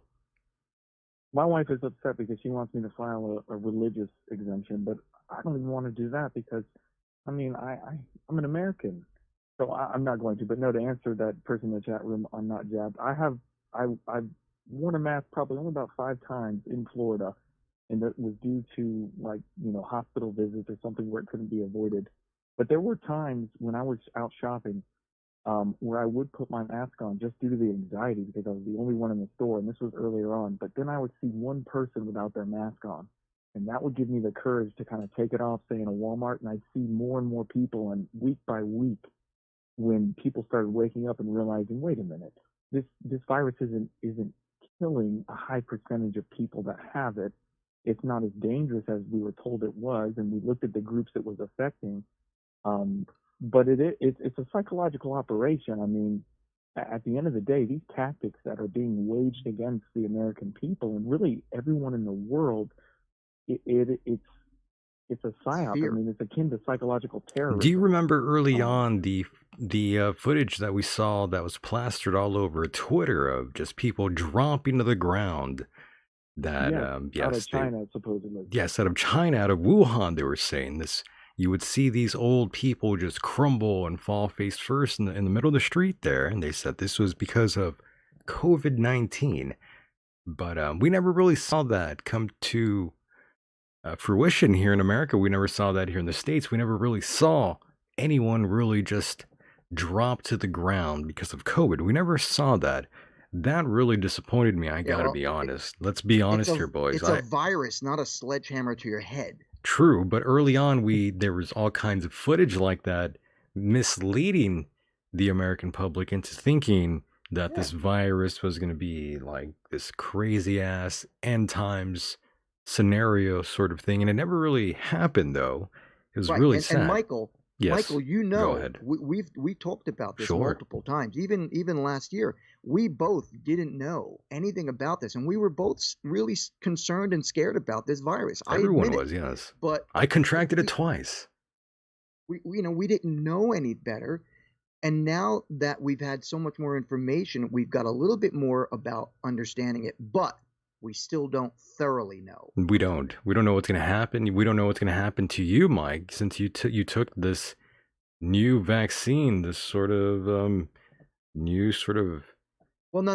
potion. I took the We don't know what's vaccine going in to May. happen. I took Yes. the vaccine in May. Sure, but we don't know what's going to happen to you in a few years from now. Fair enough. Something creepy could happen to you, Mike. We hope nothing happens to anyone that's taken the vaccine. Give birth. You might give birth to a small child. That could happen. Spiritually, but not physically. Unless you ate too much, then you could probably have a child through your stomach. Something of that nature. But yes, Mike. Point taken. And once again, caller, it's been fun talking to you. We would love to talk to you again. Don't be shy. Give us another call sometime. Thank you, caller. Much love and respect. Florida man signing out. Later, guys. Shout out to the 305 and to Florida as well. 904 out there. We love that. Florida, there we go. We love the Florida man out there. We really love our listeners out there in Florida. Give him a round of applause, boys and girls. A brave, brave soul. Indeed. Good times. Very good times, Mike. I hope nothing happens to you personally. You know, I don't want you to fall over face first because you took this experimental jab. I don't know what's going to happen to any of you that have taken this sort of thing, but we never know. Maybe you're safe after all. I hope so too. You know, God willing. Let God be on your side. I gotta ask you a question. I've been hearing you all night saying that you're a man of God. I'm a holy man now. I'm of God. What exactly? I'm what of exactly Jesus. Does that mean? It means that God now talks through me. Okay. Not really, but I'm pretending that I'm this holy figure now that we have turned a new leaf, that we are now cleansed of the demonic spirits that have plagued the show. Now we are of God. At least I am. You might still be of Satan, Mike. I'm sorry. But I'm just saying, I'm a holy figure now. I've been reborn. I am of that positive cloak in life. Jesus loves me. That's what I've learned. God now favors your boy. Wow. Yeah, it's true. I believe it wholeheartedly. I believe now that God is on my side. I believe I am the chosen one. I believe that I am now being protected by the light. Yep, the white light is surrounding me. That's what I've been told. I am the chosen one, I heard. Okay. I believe it. Let us Fair pray. enough. Exactly. Lilith in the chat knows. Let us all pray. I am now the Holy One, the Anointed One. It's true. Woo! It's been a good night, right? I'll say. It's been fun. Not as fun as Jeffrey Epstein on a Saturday night. I mean, he's having a lot of fun, a lot of illegal fun. You know, that's a little too much fun. I have to admit, when Jim said the freight train. Yeah, when Jim said he thought that President Biden was being portrayed by an actor and that Epstein was alive, I had That was to, pretty wild, right? I like that. That was fun. I did like that. We do believe Jeffrey Epstein might be alive. He might be. We don't know that for a fact, but he might be. There's a chance. There's a chance. He's hanging out on an island with Jim Morrison, Elvis Presley, and He might. And Johnny Carson. Kurt Cobain. You never know. Kurt Cobain. I'm just saying, you never know. The guy could probably be alive, for all we know. You know how shit works. You know how things go down when you work for the feds. I suppose. You never know. You never know. And Mike, I have to say, let us pray. It feels great to be here and to entertain all of you here tonight. And I must remind all of you out there that this program is listener supported. And, you know, we have lost every sponsor. Most advertisers that were here are already gone. So we depend on you out there to try and throw some coal into the fire to keep the ball rolling. Please donate over at michaeldecon.com, right hand side of your screen. There's even a little PayPal button there. Please donate if you are a listener of this incredible show. We would appreciate that. michaeldecon.com or patreon.com/Michael Decon. Sign up to Patreon. Support the program that way, god damn it. Jesus told me that. Now with that out of the way, let's continue. It's Saturday, December 4th, 2021. I can't believe I remember the date.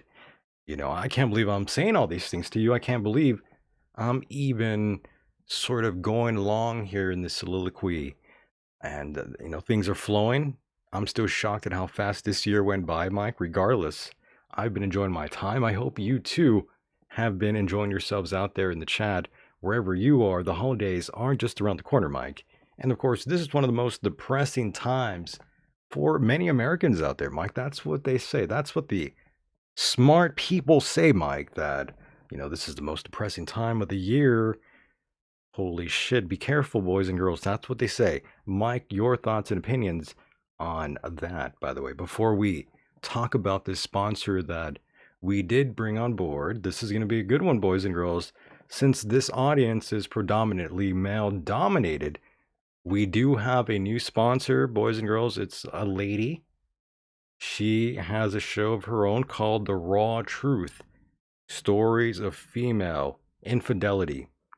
Yes, I have to admit, Mike, I have to admit, you know, I'm a fan of a good train wreck, and I love hearing these brutal stories that hit home, that hit close to home. You know, these things are pretty interesting. You know, it's like listening to the Jerry Springer show in a way. It's a guilty pleasure of mine. You know, I would watch these sort of daytime television shows when I was a little boy. You know, skipping school, pretending I was sick, you know, just because I wanted to watch these daytime television shows. So, yes, I am kind of crazy, a little demented. These sort of things entertain me. So, we do have this new sponsor, Raw Truth, Stories of Female Infidelity. Holy shit, check it out. It is pretty wild. It really is. Cheating women, really.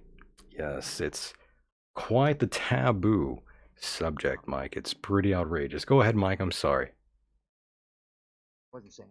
I thought you were saying something. I kind of went crazy there and started saying all this shit here. Oh, no, it was. Okay, good. Good. But yes, do not let your hearts be troubled, boys and girls. You still have me, folks. I'm still here. And again, I'm mostly better than all your friends and family, let's be honest. And I'll always be here for all of you listeners out there. You are part of this journey. We all are one. So I really appreciate all of you hanging out with us here tonight and sort of enjoying the final stretch of this program. We do have some show left, and we do have some things to go over here before we call it quits tonight, before I pull this Larry Silverstein style. Yes, hang on to your butts. We're not done yet. What was the question you were going to talk or ask me about? Yes, the the holidays, holidays, Mike. Yes, lots of the smart psychologists out there, the suits, the brilliant minds out there. They say right now around the holidays, for many Americans out there, this is the most troubling time of the year, the most depressing time of the year. Do you feel that way, Mike? Are you kind of sad? For the last 30 years, yes. You get sad around Christmas time. I get extremely depressed right after Thanksgiving, No right shit. up until the first day of January. So you feel that way? Absolutely. Oh, Christmas no. and New Year's are the two most depressing holidays for me. Is it because of your family? No, I think it's because I think, well, in a nutshell, I think there's something lacking in me for Christmas, number one. I think I'm such a cynical, jaded, angry person that I don't see Christmas as a happy holiday because I think, I'm a negative person. I see misery and war and death and hate. Are you a grumpy old man now, Mike? Is that what you're saying? No, I'm a jaded old man. You're a jaded old man now. Not grumpy. I mean, I'm unpleasant, but and as far as New Year's is concerned, I always felt like New Year's Eve, especially, is like this like you're compelled to think positive and happy, and I see everything black. You see darkness and evil and feces. Everything's black to me. Everything's just shit. Yeah, that's why I it's these holidays. Like I just haven't been part of that since around 1995. Why don't you make a change though? Why don't you try to sort of do something to sort of lighten the mood a little bit instead of just being attached to the darkness of life? Maybe do something that would sort of make you happy. Maybe, but I do get it. Like Lola says, I do get that though. I understand how you feel. Sometimes life is not all rainbows and all that shit. Yes. Truth be told, I have tried to do other things to preoccupy my mind from these holidays, especially the fact that I spend them alone here in my house. You're too alone, Mike. You need to find yourself a new cat. Yeah. Like a new little black cat. Nobody wants me. Nobody wants you, Mike. Well, we did have a listener here that did want to get married to you, but I don't know if they... No, you're full of crap. They wanted your hand in marriage. I was really blown away. I thought, well, we found someone for Mike. This is going to be incredible. I'm so happy for him. This is going to be incredible, but it didn't turn out that way. I don't know. I think they were just playing around, but I thought we had a good match here for you, Mike. I thought that's what was going on, but we were deceived. They deceived us. Hard to have a match when you never met somebody. Yes. Yeah, you never met somebody, and you're just talking like over. Well, I mean, they were joking around, but I mean, again, course, Mike, we do need to find you one of these women that paint rocks. I think that's the new thing for you. Yeah. I think that's the new one. Yeah, like I said, though, it's been like for just about 30 years or so. Ever since I got divorced, it's just been not the same. And I right after Thanksgiving, I get down. So you get lonely and depressed after your sort of episode with the ex-wife. Understandable. Well, I mean, not for nothing. I mean, after I got divorced, I mean, I was involved with other women. I think my depression stems from a much deeper and a darker deeper, circumstance. darker rooted thing. Yeah, I mean, not mhm. to get into the whole subject, but I've told you all about my health history and how many times I've had cancer and other various things, and it just like I just see everything in such a negative light constantly, and it's not. I gotta say, it's not just for this holiday. I've been finding more depression in the last 2 years with everything that's been going on. With the beginning of 2020. Maybe you Oh, need to shit. stop looking at the news for a while. Maybe that I would make you feel a little bit better. You're I don't right. know. You're right, and I have tried that as well. I have to shut off the radio sometimes. I don't watch television. I don't have TV, so my only access to any news is either online or on the radio. So you're right, and I do step away from it quite often because it drives me nuts. But on top of everything else, it's just everything is just so effed up, It man, really is, but constantly. that's what you're gonna that's what you're gonna find out in the news. Or if it was good news, they wouldn't be reporting on it. That's the whole thing. They get paid more money for these sort of outrageous stories that cause a certain emotional reaction out of the individual consuming the news, watching this sort of content. That's what they want. They want you to be this No sort of doubt. emotional in an emotional state of shock and panic. That's where they want you, Mike. I Don't believe it. don't be confused by the chaos of life, though, Mike. Don't succumb to this sort of thing. You have to sort of detach yourself emotionally sometimes from these You're things. right. It's better that And way, trust me. It's a lot better once you let go and you just say, you know what, F this, and you just let go. Michael, if I had the opportunity, if I was a rich millionaire and I had the opportunity to buy myself a glorious home, secluded away from society and cities, I would, and I kid you not, Well, I mean, you kind I of would. already are secluded, minus, this mansion of property that you imagine, but you kind of Well, already are alone in a way. you're right, but here's what I'm saying. If I had the money where I But could that's live of the money, comfortably for the rest of right? my life Yes. and not have to worry about how I'm going to pay rent next month, I would not have internet. I would not watch television, uh, except maybe movies on a DVD or something. But I would not get involved with media and or social media because I just find it to be very, It's too dark. It's too much for most people very out dark. there. Yeah, if you let it consume you and let it run your life, then that's for sure not a good recipe to live your life. I mean, you shouldn't Right. let any president sort of dictate your life or how your That's right. mood is going. To be honest, let's be real here. Don't let politics or any of that shit sort of be a driving factor in your life overall and in your overall health. Let's be honest, boys and girls. If that's you out there and that it's starting to affect your health in a negative way, you kind of need to cut that shit out. A little bit Right. slowly, a little slowly by slowly, And I decompress told you, from it. Michael, I told you after the election, after November's election, I told you I am never getting so emotionally involved in a president again. I That's what I can't. mean. You can't let yourself get too emotionally attached to Right. these things.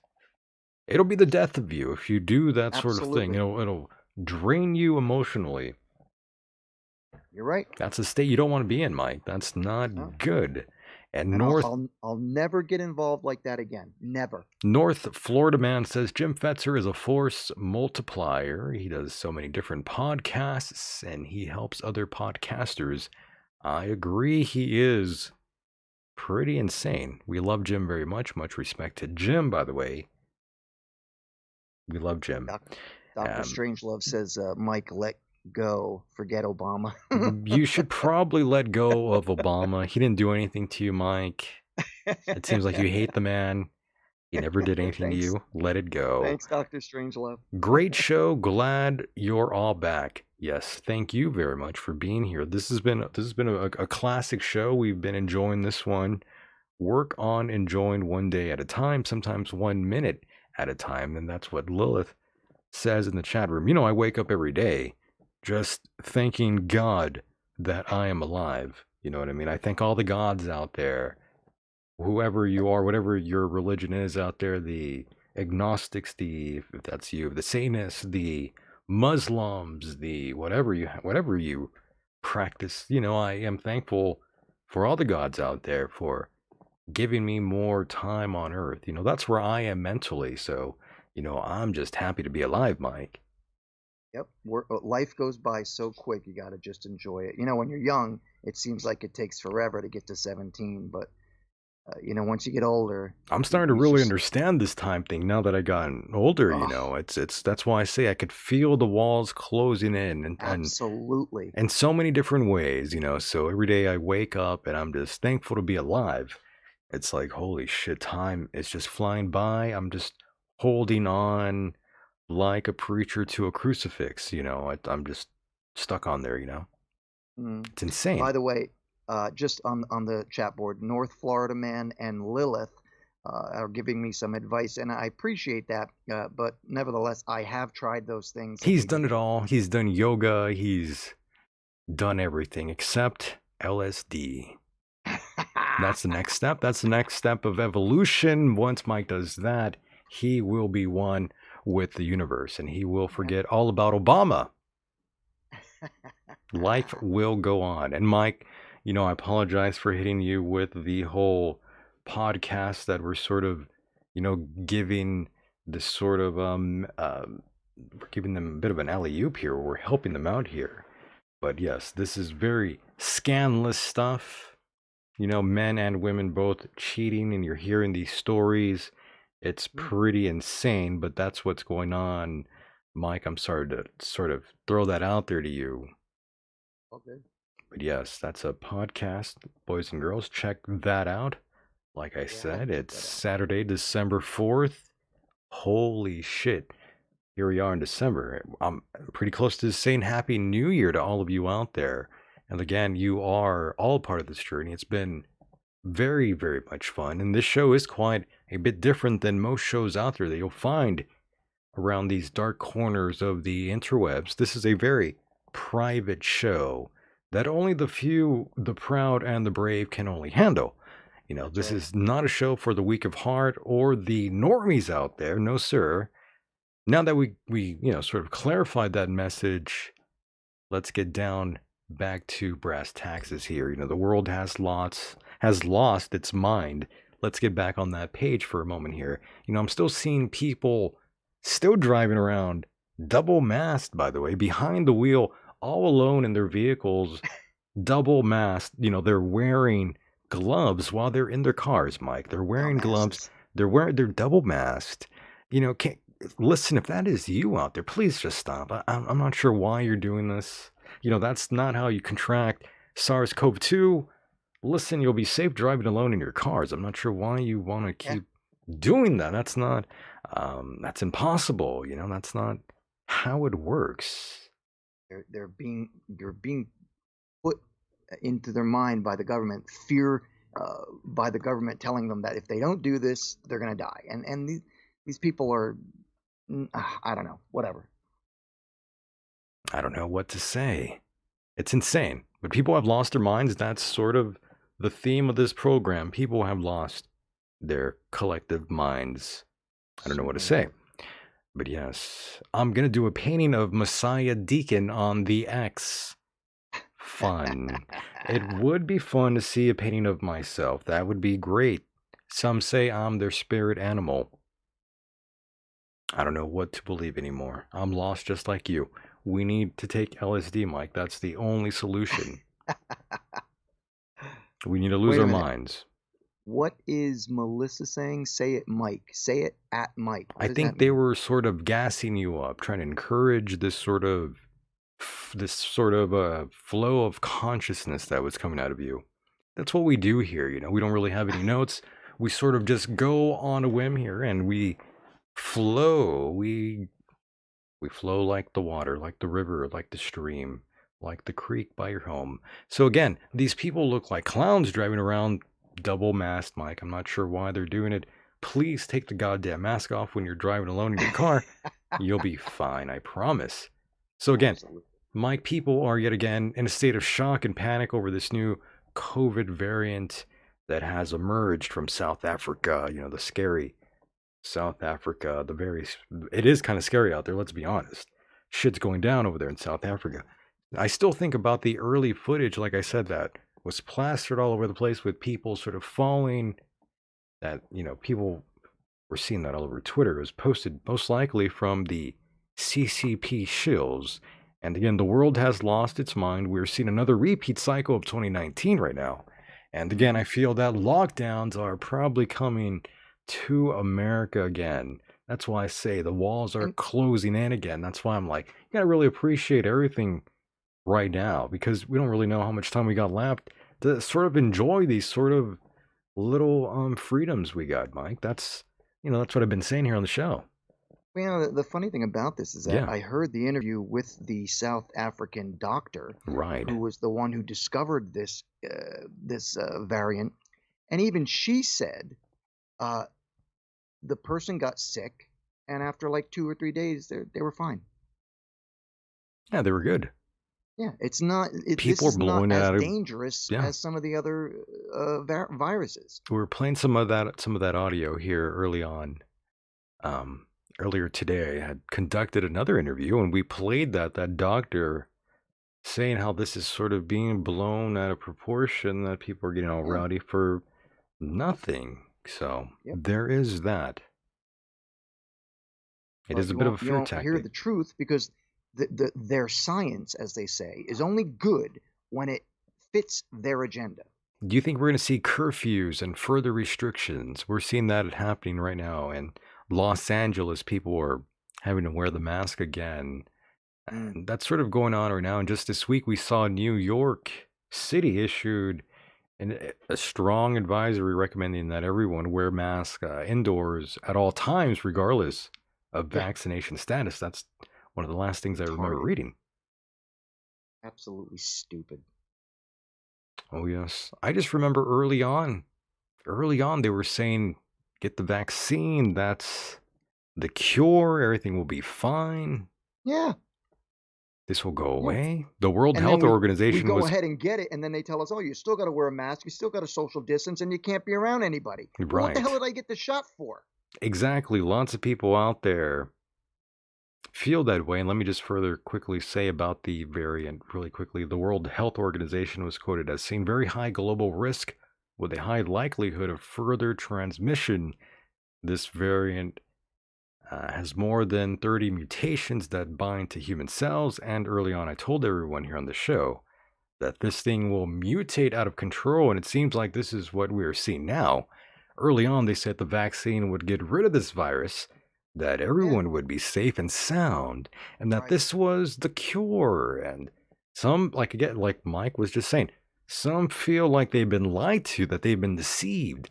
Some think the vaccine was totally worthless. And of course, we're seeing some people out there that have been double vaxxed, triple vaxxed, and they still end up in the hospital, yet they are thankful they were vaccinated. What a strange time we live in, Mike. Holy shit. I don't even know what to say. I feel like I lost my mind. Unbelievable. It really is.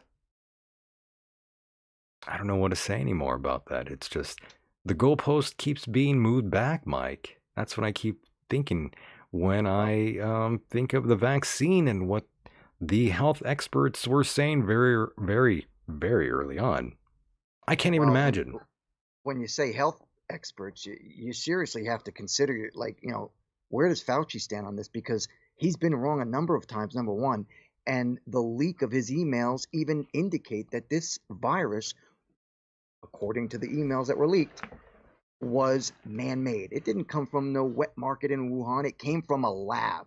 Why won't China let us go back to do the investigation? Because they were the ones who let it go. It's pretty ridiculous. And did you hear about this new variant? They will not name it.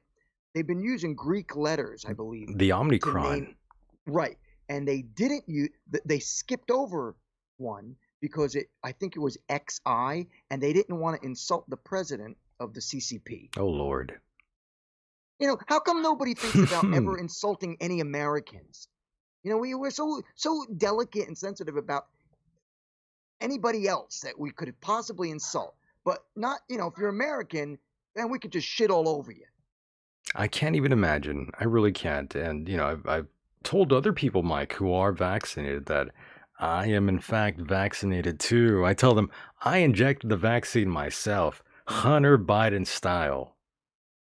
Okay, maybe I don't say that part, but I do say, hey, I'm vaccinated too. Don't worry. I heard Jen Psaki talk, I think it was a couple days ago, to a reporter who asked her about the very comment I mentioned earlier about Biden, when Biden said any president that could let this many people die on his watch should step down. Now, the reporter asked Jen Psaki the very Jen same Psaki, yes, the very fabulous Jen Psaki, and of course the safety doc out there. Shout out to the Michael Decon program from the safety doc. Yes, much respect to the safety doc out there. Go ahead, Mike, with the Jen Psaki news. Go ahead. So the reporter asks her if Biden is going to step down because more people have died on his watch than in 2020 when Trump was president. So one of her comments was, well, with the last administration, we had President Trump saying, you shouldn't inject bleach into your. I mean, like they just cannot let this man rest. Everything that is, it's like a bunch of Christians saying that everything bad happens as a result of Lucifer, but yet everything that's bad that happened in America, they're all blaming Trump. Well, we have inflation because of Trump. We have high gas prices because of Trump. We have the variant because of Trump. I mean, it's just so stupid, man. Very, very stupid, yes. And by the way, Mike, do you think that is evil? By the way, do you think I shouldn't be doing that? Am I now the problem? Be doing what? Telling others that I am vaccinated when they say that they're vaccinated. Well, that's I just your tell that call, to my friend. strangers, though. Maybe that's not the right thing to do. But, I just want them to sort of, be safe. Well, in their minds, I kind of want to just, make them Yeah. feel safe, Is that It's wrong, like though? I still do keep my distance from most people. Not because of COVID, but because I prefer some space away from most Right. people when I talk to them. It's very true. You never know if someone is going to flip out one day and try to physically assault you. So I must be paranoid, but at least I am prepared. I have to keep a distance. Can't let you get too close to me. Can't let you do that. You really can't. Now, once again, Mike, I just want to say some of the people out there, for whatever reason, they in their minds, they thought I stopped doing the show. But again, ladies and gentlemen, let me remind you, we're still going quite strong here. Just because you don't see us sometimes on YouTube doesn't mean the show is not being listened to through the podcast rendition of this program on iTunes, Stitcher, and all those places. Just a quick reminder.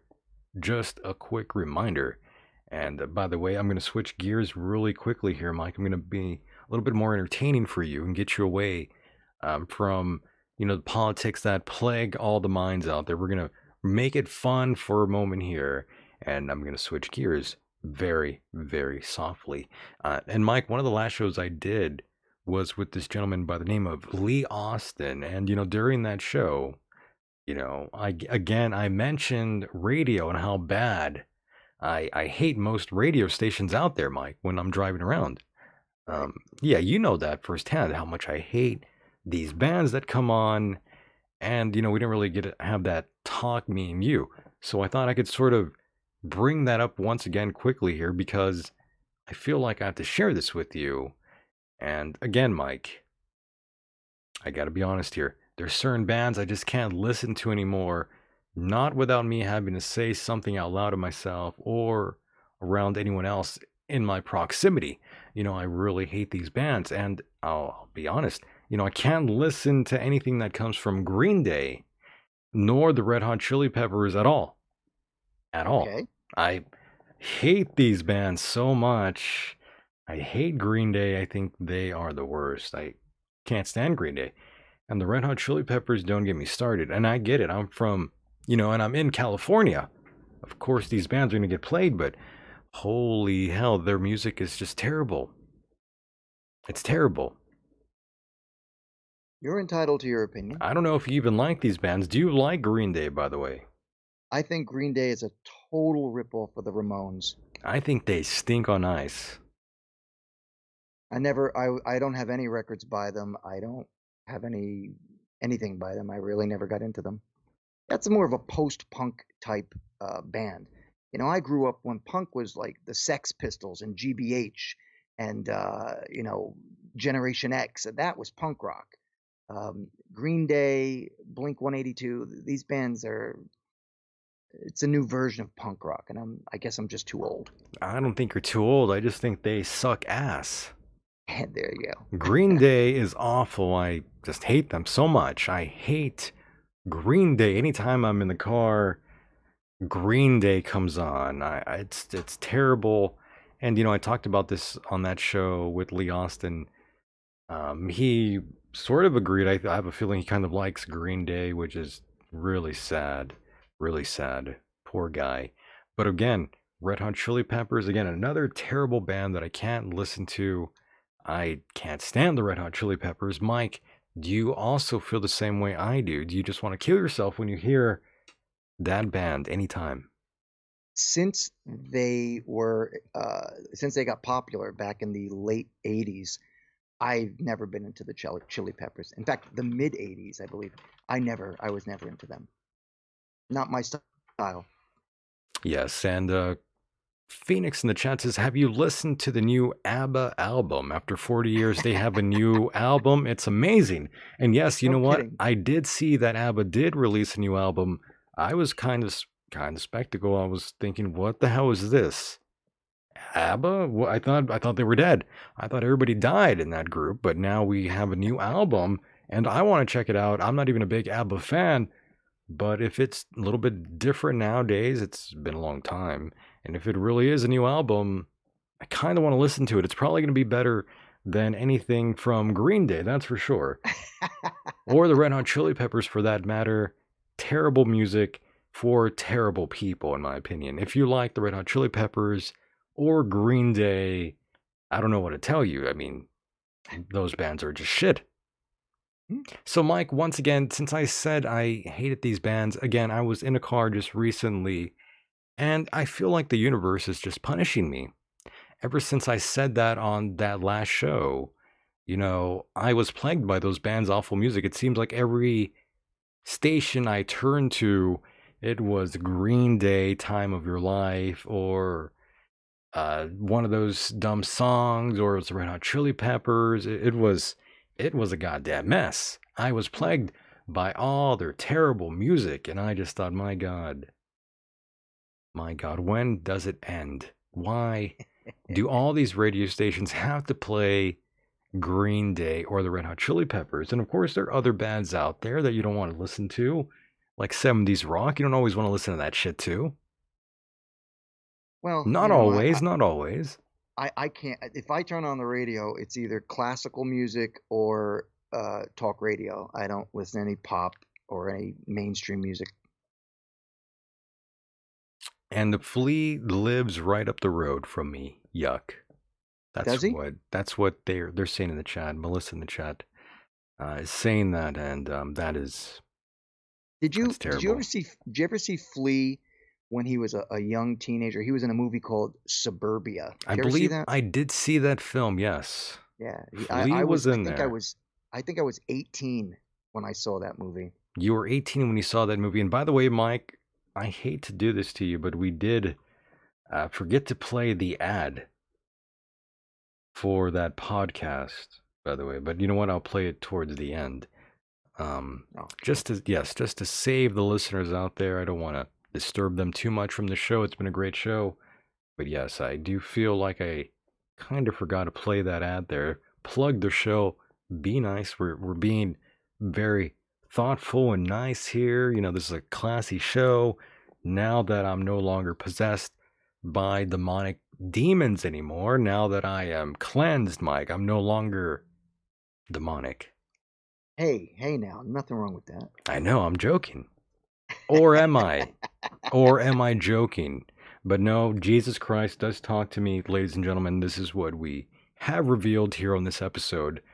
Jesus Christ says, I am the chosen one, and I believe him thoroughly. And you should. And I do.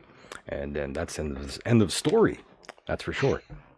So, Mike, once again, I do want to thank you for being here, being a part of the program. It's been a good show. I've enjoyed my time with you greatly, Mike. So if you feel the need to plug anything or bring something up that you think we might have left out, this is a great time to do that, Mike. Go ahead. Oh, okay.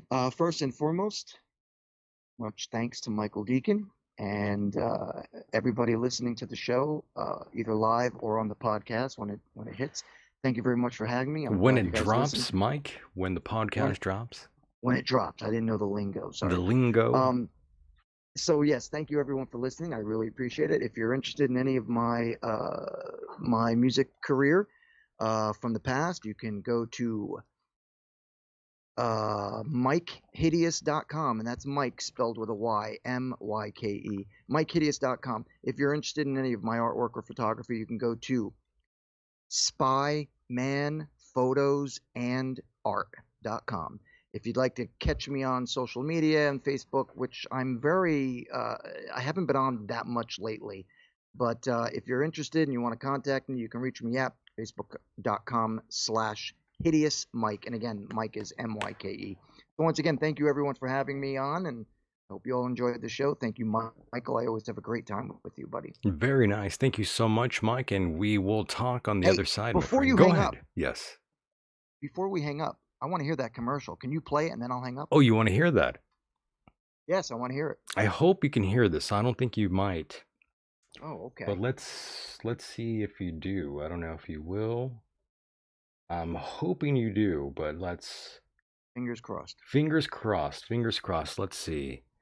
Hopefully you can hear this. This is actually from the podcast that we were just talking about recently, that, we do have a new podcast out there that we will be sort of, plugging away with. We do like them since, I love a good train wreck. I do love these stories. I'm a bit of a sucker for these things. We do love these. Misery. We do love misery. Yes, we love that here. We love it when it happens to you. Not so much when it happens to us, but when it happens to you, we love that so much.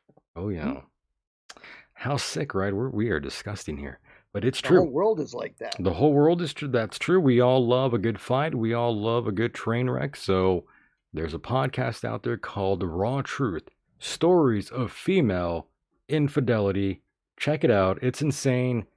There's stories about men and women, both. And it gets pretty wild. That's why we like that. We like that here. We like it when shit gets a little funky, a little crazy. Again, not with us, but with all of you. And Mike, here we go. Let's play this ad spot. Let's see if it goes down the right way. Ladies, have you been led astray? Did you diddle where maybe you shouldn't have dabbled? Have you been unfaithful to your husband, wife, partner, main squeeze? Well, there's a judgment-free podcast. That's not me, by just the for way. you. Raw Truth, Stories of Female It's Infidelity, plain. hosted by Rebecca Adams, Oh, tells it's the plain. stories of these women from their perspective, anonymously and without judgment. I met the first man I had an emotional affair with online. He was far Ooh. away, but he provided me with all of the emotional validation that my marriage was lacking. The first I time hear we it. talked, he showed an interest in me as a person. It was refreshing. If you need to come clean, get it off your chest, confess your sins with no Hail Marys required, then Raw I hear Truth it. Stories of Female Infidelity is the podcast for you. And remember, it's completely anonymous and judgment-free. This is dirty, by the way. Raw Truth, Stories of Female Infidelity is available wherever you listen to podcasts. Subscribe today. My God, what have we done? We are opening the floodgates here. We are listening to all these crazy things. That's what goes on here. Boys and girls, we are suckers for that. We love a good train wreck, and we have one there for you. Check them out, boys and girls. That will be a good one. Mike, once again, thank you so much for being a part of the program. It's been an honor and pleasure to have you here, Mike. Thank you, Michael, and thanks everyone. And one more thing, hideous is spelt with an I, not with a Y. There you Normally. go. All right, guys. Thanks everybody. Good night, and have. If I don't get on the radio with Michael, everybody have a good holiday. Mahalo, Mike. Take care. Take care, buddy. And there he goes, boys and girls. That was the one and only Mr. Mike Hideous, and I hope you guys enjoyed that. That was pretty wild, right? That plug there. Oh yes, it was very sexy. We enjoyed that very much. It was a good one, boys and girls. I had such a good time here tonight. I hope all of you also had a good time tonight. Looking at the clock now, and my goodness, time has flown by yet again. Boys and girls, I'm afraid it's time to take it home here tonight. Thank you so much for being a part of the program. Those of you in the chat room, this has been a good one. I have been enjoying this so much. And don't forget, if you are a fan of this program, don't forget this is a listener-supported program. If you want more material, please go to patreon.com/Michael Decon. And yeah, that is where gold falls from the sky. At michaeldecon.com, please go there for all information, for all inquiries, for your little minds out there. If you have any questions, please go to michaeldecon.com and please donate. That's where we would like you to do. Patreon.com/Michael Decon. Anything does help to keep the ball rolling. Once again, international listeners out there, thank you so much for all your support. You can find the podcast rendition of this program on iTunes, Google Play, Castbox, and Stitcher. You can find this on most platforms out there. Yes, I've missed my Messiah. Decon, I am prepared. Yes, let me be your savior and my word. The rest of that jazz. I was going to say all these things, but I've been thrown off. It's been an interesting night yet again. I am your savior now. Yes, I am better than all your friends and family. It's been a fascinating night. Yet again, boys and girls, thank all of you out there for donating to the program. Remember, we are getting close to the holidays, and we need all the help we can get here behind the scenes to keep the ball rolling. Things are falling apart. Things are falling apart like the Obama phone. Yes, things are getting bad back here. We need your support. That we do. It's true. I'm not lying. We need your support. Now, before I leave here tonight, I do want to thank all of you out there once again for hanging out. It's been a good one, and I hope all of you enjoyed the program as much as I did. I will be back very, very soon. Remember to check on iTunes and Stitcher and all those places for the podcast version of this program. More will be headed your way. And with that said, stay safe, everyone, no matter where you are on this island Earth. I'm Michael Decon, and with that said right there, the world is a mysterious place, and life itself is a mystery. Until next time, good night, everybody.